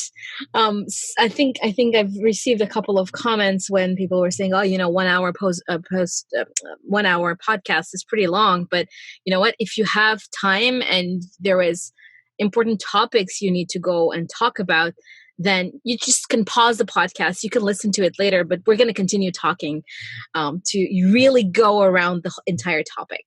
That's awesome, Yamina. You do an amazing job with this. I'm grateful for all the prep you gave me. It's fantastic. Thank you. Yes, I think I've got 2 more points. The first one is a short one, which is don't be afraid to talk to leading scientists. We see on Twitter people saying, how do I write an email to this person? And it can be daunting. But be aware that most leading scientists will be delighted to talk to you. And I'll share a very quick story, which is I was at a conference a couple of years ago, and a leading scientist was there on GPCRs, and he gave a presentation. And at the end of the meeting, this must have been an undergrad, maybe 19, 20 years old, comes along and completely naive about the field, and asks, completely naive about who this person is, and starts asking them a naive question. And this leading scientist had other leading scientists to talk to, but instead he answered this person's question. And I thought, oh, that's really cool. That's really cool. Good. That's the way the world should work. And half an hour later, I came back, and half an hour later, he was still talking to this student. And it was clear that he was absolutely delighted to be doing that. And pretty much every scientist I know is the same way. There are some exceptions, and obviously you can catch somebody when they're busy, but never hesitate to talk to a leading scientist if you can pluck up the courage. And they get a lot out of it talking to you as much as you get out of talking to them. And then I think the other point I had was realize, and this is really something you talk about a lot, Yamina, you're the expert on this more than I am, I think, which is realize that there's an ocean of career options out there. Sometimes to me it seems like it's easier to become an astronaut than it is to become a tenured professor. I agree with you on that one. And that the reality is very few people have the combination of specific talents and personality traits necessary to become an academic. And it's highly likely that your talents and your personality is going to be better suited to something else. You've had career coaches on here, Yamina, and this is something that's dear to your heart. But once you've got a PhD, there's so many things you can do within science, and it's only getting better. It's like before you used to have a choice if you're a GPCR person of working in being an academic or working for a drug company. Now you have the option of working, obviously those are still options, but you have biotechs, you have technology companies, you have assay development companies, you have companies like Montana Molecular and Domain who are developing assays for people to use, scientific communication. There's just so many things you can do. And when you're starting your PhD, when you're starting your postdoc, you probably don't know what those are yet. Exactly. You could even, become a patent agent and then go to law school and work at the junction of, filing patents that need scientific expertise. If you cannot understand the science behind the legal document, then, what use are you for? So, I think having that PhD gives you the ability to think, gives you the ability to understand science, not necessarily only GPCRs. I've recently been in a situation where I needed to understand how insulin was produced. Mm. And I went in and dug into all of these. So now I know how insulin is produced. And I was trying to figure out how long. So you store insulin, obviously, in these vesicles, and then you secrete them whenever your glucose levels are high in the blood. But then what I was trying to figure out, and I actually couldn't find it yet, is once you've depleted the insulin from your storage vesicles, how long does it take for your body to produce new insulin that gets excreted? I don't know the answer to that, but my guess is it's not a long process, because you can allow the body to have to be flooded with large amounts of glucose in the blood. Yeah. But I've never worked on hormones or insulin or anything, but having that expertise allowed me to go in and read that paper and being able to understand the mechanisms and also understand the pitfalls of what do we know and what don't we know. Yeah. Yep. And so that PhD has taught you how to think, taught you how to research. Exactly. And you don't have to continue working forever at the bench. You can use your talents elsewhere. I think it's just a matter of finding the talents that you're really good at and what you really like to do. And as you mentioned, I think the biotech and biopharma scene is booming. Yeah. And it's just, I mean, as you know, I live in the Boston area, and it's just grab and go. There is in Cambridge, Massachusetts, there isn't a square foot where you can find 10 companies, and one year one person is working at this company, and the next year they're working across the street. But there is that there is the funding, there is the speed, there is the technology that out there. So you can work in different fields, immuno-oncology, you can work in gene therapy, you can work at companies like Pfizer or BioTech in Europe, or Moderna, or other companies that use novel technologies like mRNA vaccines. Yeah, it's incredible, isn't it? I find it totally incredible. I've been following, how these things work, and it's just phenomenal. Yeah. And then there's the other, some other stuff is like working for the FDA, Yes. That you're seeing right now just how incredibly important, or working for the CDC, it's, Yes. Those are incredibly rewarding jobs that are very demanding, and they do amazing work. Also very different from academia and industry. And I'll have a quick follow-up question on that. But I think they're rewarding. They're very different. And if you want to learn about anything in any field or any type of job, as you mentioned, Sam, just find the right people. Go on LinkedIn, go online, just Google it, and email these people and ask them, say who you are, say why you want to talk to them. And if it's not person number one, then move on. Because sometimes it's not that they don't want to talk to you, they just don't have the time. Yeah. I've been trying to schedule, and Michelle's going to hate me for this, but I've been trying to schedule the podcast recording with Michelle Bouvier, which I did this week I think in July. But Michelle is so busy that we finally found that time now. And I know that it's not personal. I just know that he has so many things to do. Absolutely. And you just, sometimes it's just a matter of timing. Just go out there and talk to people. You won't know until you talk to people. You cannot expect to like or dislike a job if you haven't the faintest idea of what it encounters. Absolutely. Yeah. And then gets me to one of my questions, is actually one of your questions that you suggested, is how does GPCR science and industry differ from academia? I think we touched a little bit on it, but if we can go more deep into it. Yeah. So we talked about the sort of culture differences. Yeah. I mean, if you like being a team player, then, it's good. The specifically for GPCRs, I guess you're asking, is the biggest shock for me when I got to industry was realizing that in vitro pharmacology didn't rule the world. The people who make drugs are medicinal chemists, and they have two questions. Does the drug work in vivo, and what's the safety margin? And everything we do, from the smallest test tube assay to doing a phase 3 clinical trial, is dedicated to answering those two questions. Does it work, and how safe is it? And so for me, my training in GPCR pharmacology in industry was about solving problems. It was always about solving problems. And that happened in two ways.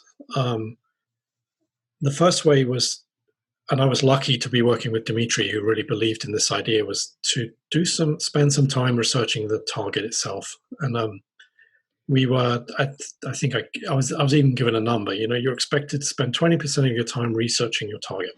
And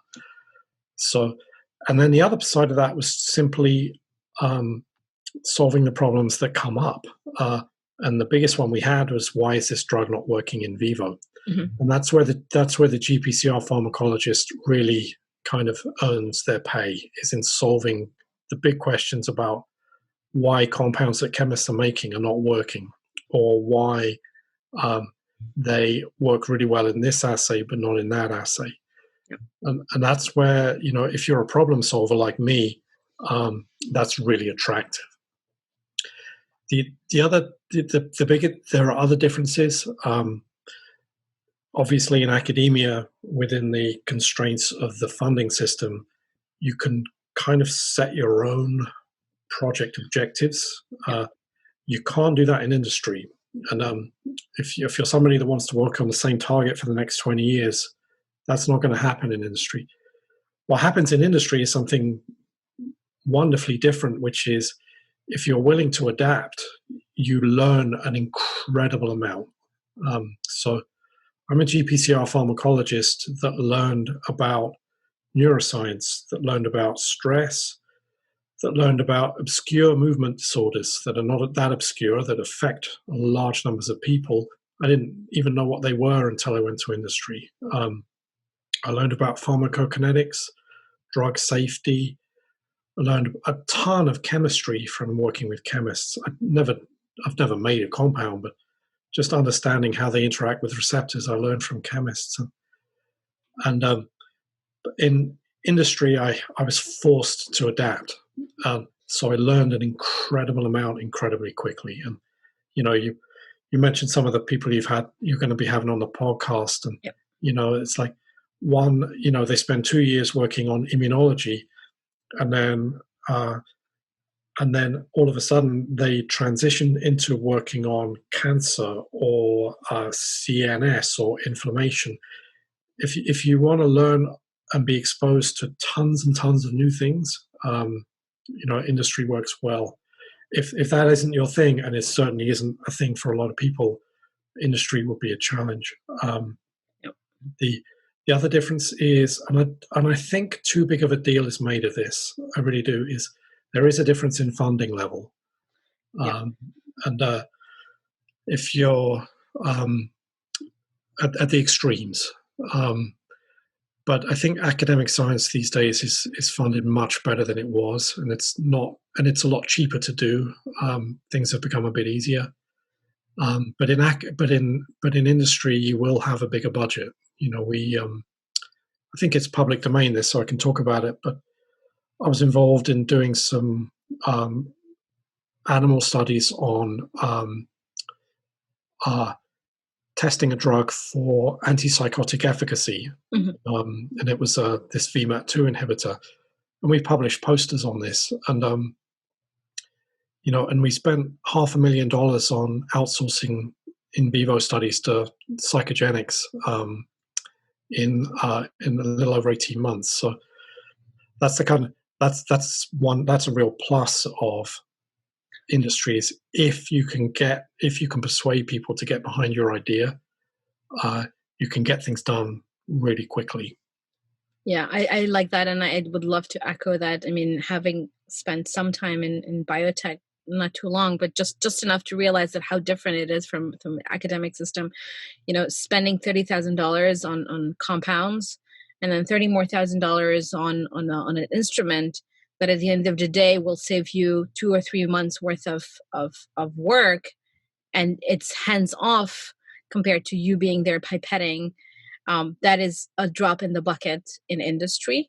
Yeah. Because the priority there is to get data as quickly as possible, but as reliable as possible at the same time. So the $200 antibody is nothing compared. Plus, I think the salary as well as that you take home as a scientist in a biotech company, you're an expensive asset. Yeah. Yeah. And so they will do everything in their power to give you all the tools that you need so that they get their return on investment. And you're an investment, the compounds are an investment, the in vivo study is an investment.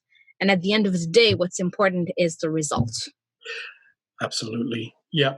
Time is more important than money sometimes, isn't it? Yes, it is. I mean, look at the COVID vaccine. I cannot imagine the speed at which Pfizer/BioNTech and Moderna have been going at, and it's just exhilarating. But when they get there and they're very close, then I'd say, you know what, they've done an amazing job, but without putting in that effort, and that large amount of money. And look, especially with COVID, the fascinating thing is that the logistics behind distributing the vaccine is very complex.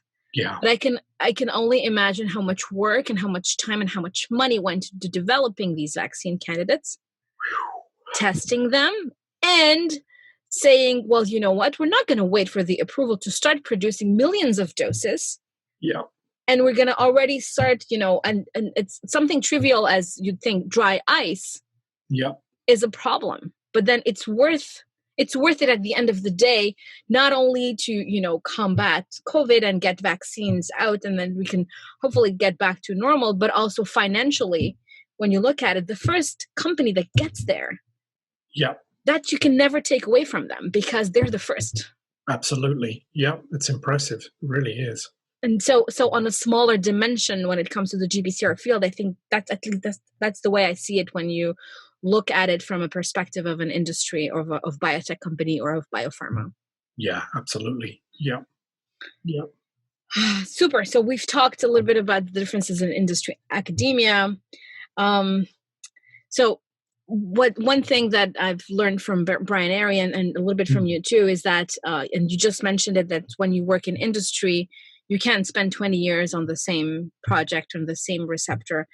How have the discoveries of GPCR function, namely biased agonism, kinetics, and things like that, affected drug discovery programs in industry? Yeah, I think I'd sort of take a step back for a moment, and I think for a lot of these, we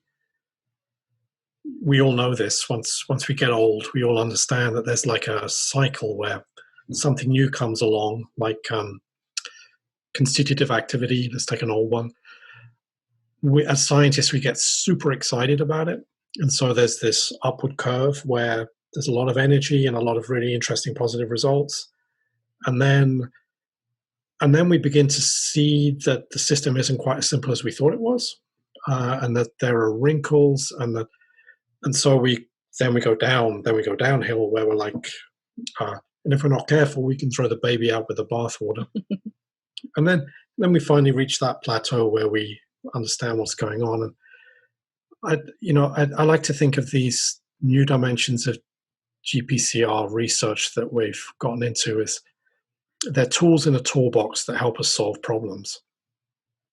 So the kinetics example for CRF was one where, if we hadn't have done the work necessary, 50 years ago to understand how drugs bind to receptors, if we hadn't done the radioligand binding assays and researched the kinetics, we would not have thought them to look at that. So at that point, it became a tool in a toolbox where we say, wow, this is this now explains, and now we can apply it to make a better drug. So I think that's one very specific example, but I think we're going to see the same thing with biased agonism, where it's not as simple as we thought it was. But there's going to be somebody in a drug company, it's probably happened already, where they're working on a target. Drug A works, drug B doesn't. Drug A is biased, drug B isn't. And then they're going to be able to apply that to make the better drug.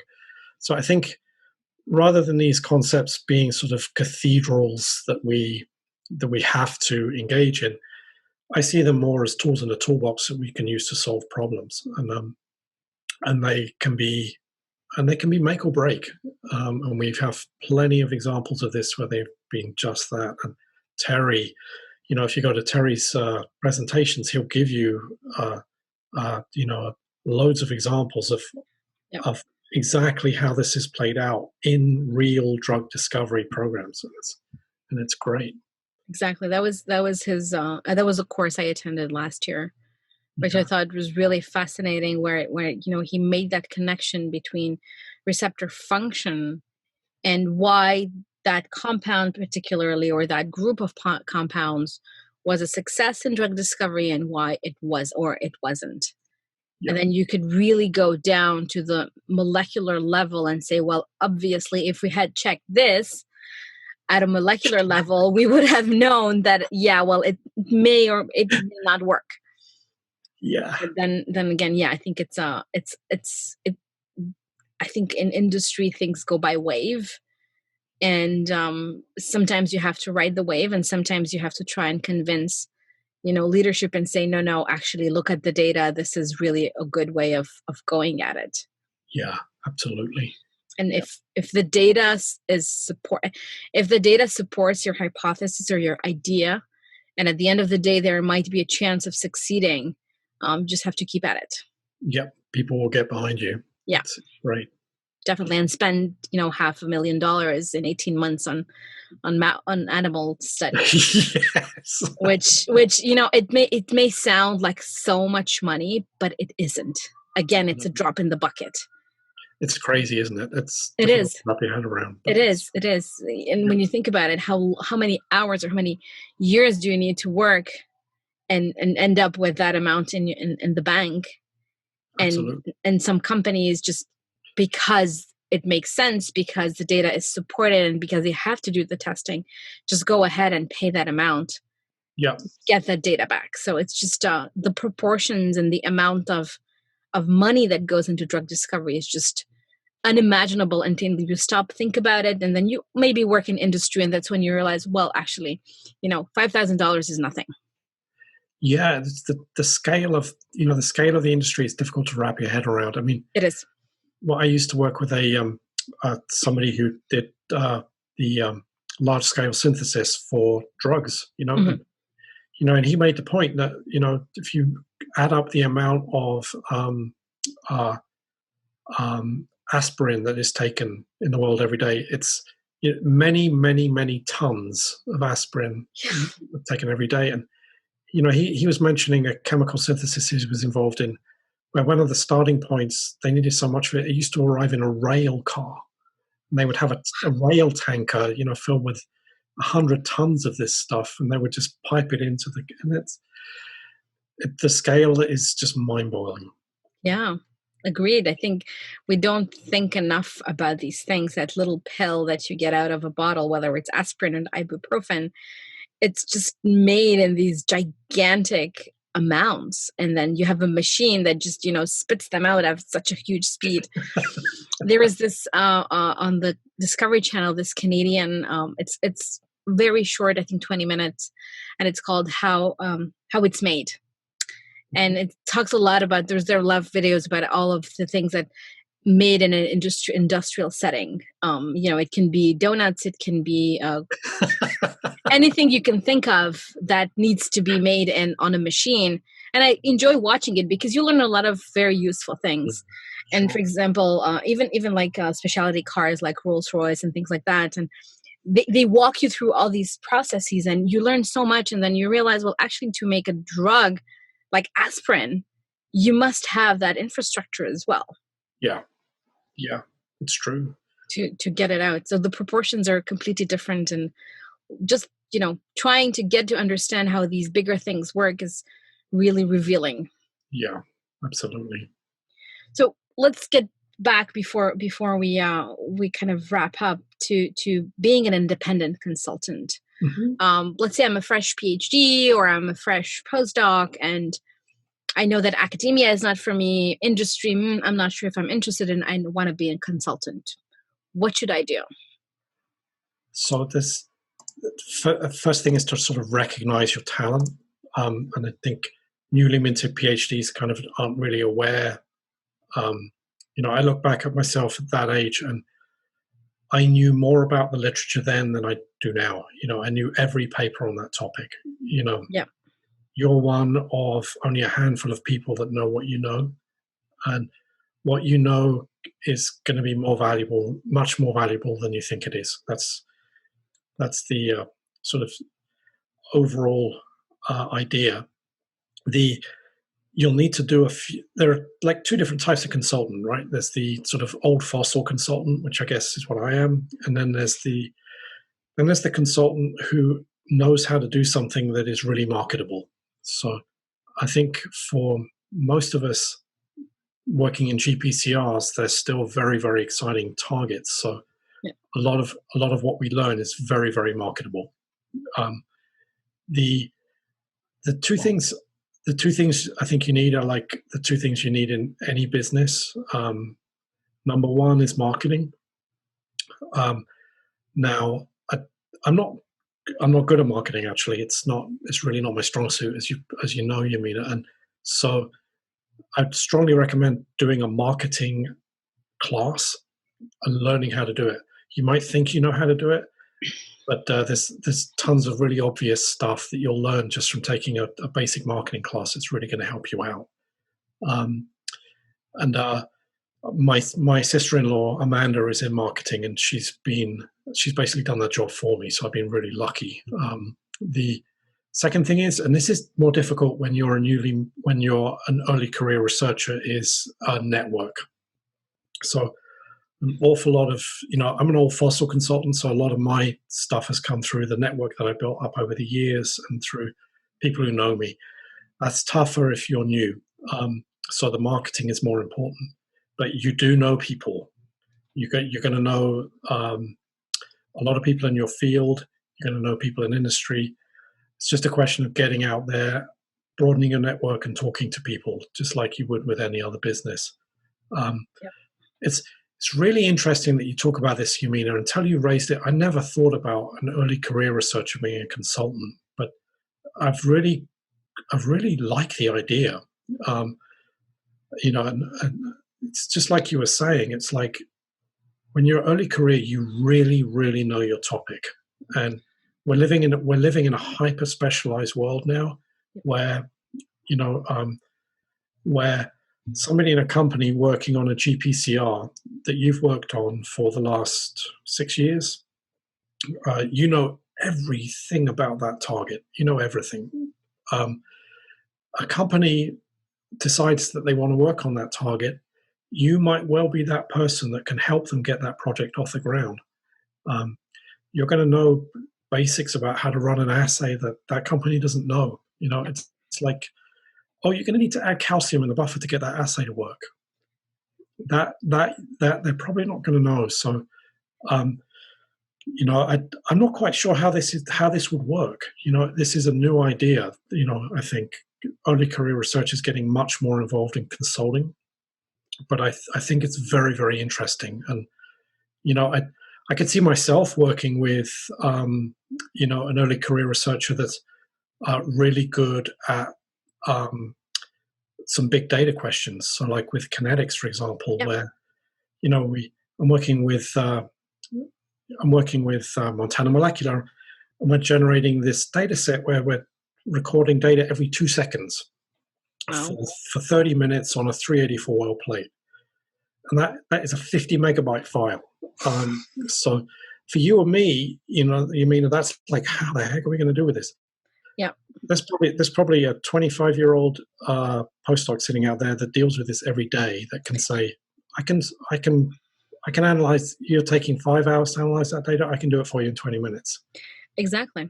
I think it's a lot about, as you mentioned, recognizing the talent that you have and kind of understanding that. So again, thinking about it from my own perspective is that a lot of times the things that I find very easy to do, and you were talking about analyzing using the data, using the operational model, it seems easy for you because you're an expert at it, but it's not so trivial for a lot of us in the field. So I think you need to recognize what you're good at and really be good at it, and then leverage that and present it in a way that people can very easily understand that you're the expert. Yeah. What do you think, Yamina? How would you do this if you were? It's a tough one. So I would, it's interesting that you bring this up, but I think it's the right time to do this. So the way I see it, and one way of me, building relationships and putting myself out there is this very podcast. Yeah. And it's the newsletter, and it's my contribution to the GPCR field, where I get to meet people who either have companies or who either work in big pharma or consultants like you are. But at the end of the day, this is the network and the visibility that you need to build for yourself in order to get into consulting, I think, because people know you. When somebody comes to you who, I don't know, has a Nobel Prize and says, "Hey, I love your podcast. Can I come and talk to you?" Yeah. That is just, I mean, there is, at the end of the day, there is no financial, because so let's take it a step back. Everybody needs money to live. That's one thing. But at the end of the day, when these opportunities come up to talk to so many interesting people, it's priceless. Yep. It's just priceless. So going into consulting, which is something I'm aspiring to do, the podcast, the relationship building, the summit is in one way to get to know people, get people to know each other, to connect with each other. Yeah.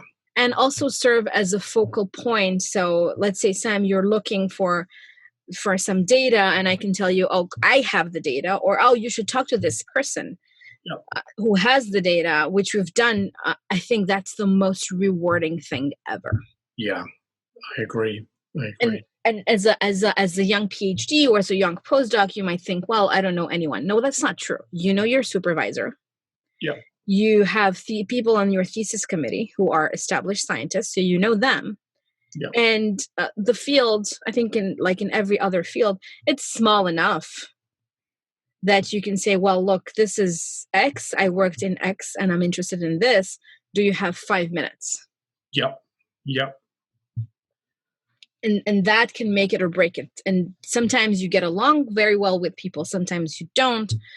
But that's fine, because that's how you develop emotional intelligence, which you brought up earlier in this discussion. And that's how also you realize what type of people you want to work with. Yeah. Because ideally, at least in my world, I want to work with people with whom I enjoy working, with whom we're collaborating, we're exchanging. And, we can have the biggest fight about the data because we don't agree, and then go grab a drink. Yeah. Like nothing happened before. And I see this, and the thought process that comes into mind is these movies where you have these lawyers in the movie and they're against each other and they're fighting in court, and at the end of the day, hey, do you want to grab a drink? And yes, let's go. And then that's the type of relationship that I'm looking for. Yeah, absolutely. Yeah. So that's my way of seeing the whole field of consultancy. And as I mentioned, I listened to this podcast about consultants, and they were mentioning that there's 2 types of consultants. Yeah. So one type where you come in and as you do, and you help with data analysis, and then you actually run through the process where the company or the customer generated data, and you try and solve their problem. That's one type of consulting. The other one, which is also called consulting, but it's kind of an odd thing, where you actually go into the company, and you full-time dedicate 5, 6, 7 months or a year with them and work as part of their team. Yeah. Which again is dependent on what you like and what you want to do. Yeah. It's 2 different models I can see. Yeah, that makes sense. And you have to find what you like. Yeah, it sounds to me like you mean, like, for you, a lot of it is connection. It's about connection. And I know, you do an amazing job with this, and it's you're kind of showing us how to do it, which is really nice. Thank you for that. And it took me such a long time to figure out what I wanted to do. I didn't spend, the past 10 or 15 years thinking about, oh my God, what am I going to do? I really had fun, doing my master's, PhD, and postdoc. But there were times when I was wondering, am I in the right place? Am I doing the thing that, utilizes my full potential? I know that I would not, and you mentioned this when you took the grant writing course, I would have not enjoyed being in academia. Yeah. Because writing grants is just mind-bogglingly difficult for me. I mean, even the papers that I've published, I mean, it was like pulling teeth. It was difficult, and not because I didn't know how to analyze the data. I just had such a hard time communicating or putting on paper what was in my head. Yeah. And there are other people, and I think the one person, and Michelle is really good at this, but Tom Sackmar is just he's just phenomenal at this. I mean, it's just incredible. And I'm like, how do you do it? And it's funny because I had this thought. So we in Tom's lab they have a visiting professor, Dr. Tom Haynes. I don't know if you've known him, but he's wonderful. He's 80 plus. He still runs 5 miles in the morning in Central Park, and he wrote his memoirs. And Dr. Haynes has a wonderful story. So if anyone wants to read his story, just go on Amazon and you can find it. So, and then anyway, long story short, I was reading his book one day going to work, and I was reading the preface, and I was like, oh my God, how can you write? Who is the wonderful writer who writes such a beautiful preface to the book? And it turned out to be Tom. And it was on the phone, so I didn't scroll ahead, and I was reading it and I had tears in my eyes. I was like, wow, such a beautiful wording. And then at the end I said, well, Tom Sackmeyer. I said, of course it's Tom. And some of us have that talent, and some of us, I don't have that talent. I mean, even writing an email sometimes, especially when it's complicated about data, I'd rather pick up the phone or go on Zoom, because it's just, I need my hands and I need to show and I need to point. So I think it's just, you need to find what you're really good at. And it turns out I enjoy talking to people. Yeah. And that's what makes my day. You're really good at it, Yamina. You bring a lot of joy to the world with your talking and with your podcasts and Thank you. Thank you. Yeah, we're always looking to talk to people. I've started interviewing PhD students and postdocs. I think we talk about different topics, obviously, but I think it's a great addition to the lineup of speakers we've had so far to the on the podcast. Cool. So, 2 last questions. We talked a little bit about your aha moments as a scientist. Top 3. What would those be?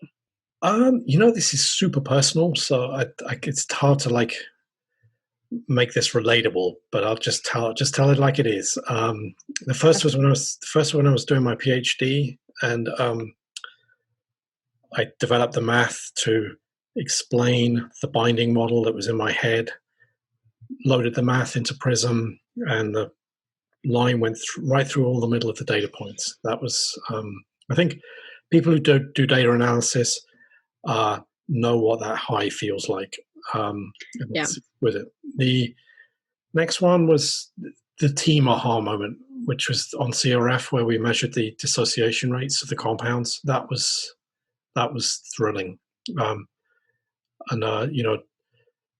Seeing Dimitri communicate that story was one of, a real joy. Then the third one was really the signaling kinetic stuff, realizing that we could analyze the data and that it's much, much simpler than we think it is. And that we can, no matter what the curve shape, we can measure the initial rate of signaling using a math trick. That was fairly exquisite. But these are very niche experiences of a pharmacology data analyst, but they were thrills. It's what make, I think of them in maybe not every day, but most days, and it helps keep me motivated. So I think it's a great question that you asked this, and I've heard a lot of responses on the podcast, and it's like, yeah, I know what that feels like. That was good. That was good.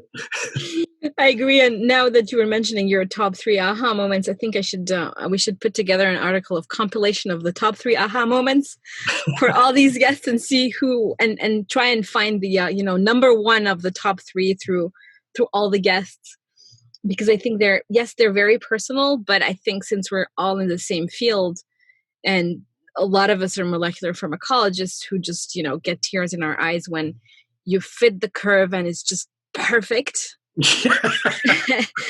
And then you're like, even if I wanted to come up with the numbers, I could not have been able to do this. And look at this, how beautiful it is. I think we can all relate to this, as you mentioned. Yeah. But these days it's, as I'm not doing research so much anymore, the real thrill these days is getting an email from a young scientist saying, I saw your paper, it was really interesting, I applied it to my data, and here's what we got. That is I think Brian Roth talked about this. Talking to young scientists when they bring you their data it's just fantastic. Yeah, I think you get to a point where, you don't have to run the assays anymore. I find, because it's difficult. It's difficult. It's an art. I mean, to me, maybe some of the people listening will think, well, what does she talk about? But to me, it's an art to run these assays, especially these live cell assays. Yeah. And then it's a lot of effort. It's a lot of work, and you get better at it over time as you get to work more with one specific GPCR or a family of GPCRs. But then when the data is just beautiful and you actually make sense of it, it's just that dopamine high that's just it's not comparable. I think to some extent all of us scientists are kind of drug addicts, dopamine addicts, where we're chasing that, and it's not only the end results but also the journey that took you there. You're right.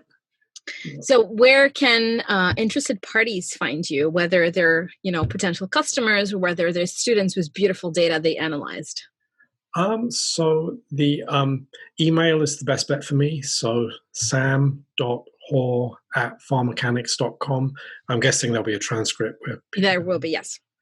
And then, so email's the best. Then my website, I keep a website going, like a lot of people, which is www.pharmachanics.com.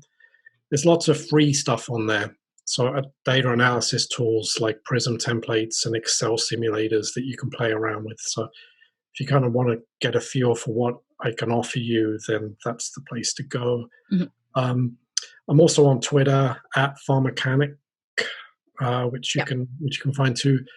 But yeah, email's the best, and I'm always delighted to hear from anybody. So I live in upstate New York, out in the countryside, so it gets a bit lonely sometimes. Yes, I was just going to mention that. So you started out in the UK and you went completely west here on the West Coast in the US, and then you just shifted a little bit back to the east here. Yeah, it's nice, but it's always great to hear from people. And I should mention, actually, I guess this is an important point. I do my consulting, but then I do my research side gig. So I don't charge any money to collaborate with people. So like there's Shivani and I are working together on some stuff, and she was like, "Oh, do I have to pay you to do this?" And if it's for that's pure collaboration. So this so there is a separation of church and state in what I do. So. Yeah, I think it's wonderful that your side gig is actually the fun closeness, keeping that closeness to the basic research and Absolutely. Getting access to that phenomenal data. The other thing I wanted to mention is that so your talk at the Dr. GPCR Summit is still available. You can go look at it on YouTube. But also on our Dr. GPCR page, if you go and visit drgpcr.com/summit, then you'll get access to the program and you can access Sam's talk as well. And there is a link where you can access all sorts of valuable files, whether they're Prism templates or Excel templates. And Sam, you update it regularly. Yeah. So that if people need to take a look at that, they can definitely use it from there. That was really useful, Yamina. Thank you. A lot of people are very grateful to you for hosting that. It's very helpful. Thank you. Thank you. I think it goes back to collaborating. So my husband and I talk a lot about, how to spread the word on science, but also how to contribute to the field, or, how to solve big problems, including in the GPCR field, but other problems as well. And the summit idea was his idea. Oh, fantastic. And I said, well, wait a minute, let me just take the dog on a walk, think about it. And then I came back and I said, you know what, let's just do it. It's going to be a free resource. And, if we crash and burn, well, we have tried it. Yeah. And if it's triumph, then we'll take it as well. And as long as people find it useful, I found it amazing. And one point I'd like to make when it comes to junior scientists, I think any projects that you initiate and then you go through, whether it works out great or not, you learn a tremendous amount of things. And these skills are called soft skills. But I think, you can say that you've organized a meeting or you coordinated. And I was in email contact with all of the speakers. So it's 30 scientists through this whole experience. And, it generated such great conversations. And that's kind of how I met you as well. Yeah, it's been great. And it's been just a great experience. So go out there, explore, and don't be afraid to fail. Absolutely. That's the message. Super. Thank you so much, Sam. It's a great discussion. Thanks so much, Yamina. Really appreciate it. Thank you. Thanks. Bye-bye. Thank you for joining us for this Dr. GPCR podcast episode. I'd like to thank our guest, as well as our team members, Attila Forrest, Shivani Sajdev, and Jin Chung. Please subscribe to the Dr. GPCR newsletter, find us on YouTube, and if you like our podcast, leave us a 5-star review on Apple Podcasts. Another way to support us is to share the podcast, the newsletter, and the virtual cafe with your colleagues. Email us with any questions or suggestions at hello@drgpcr.com. Until next time, stay safe.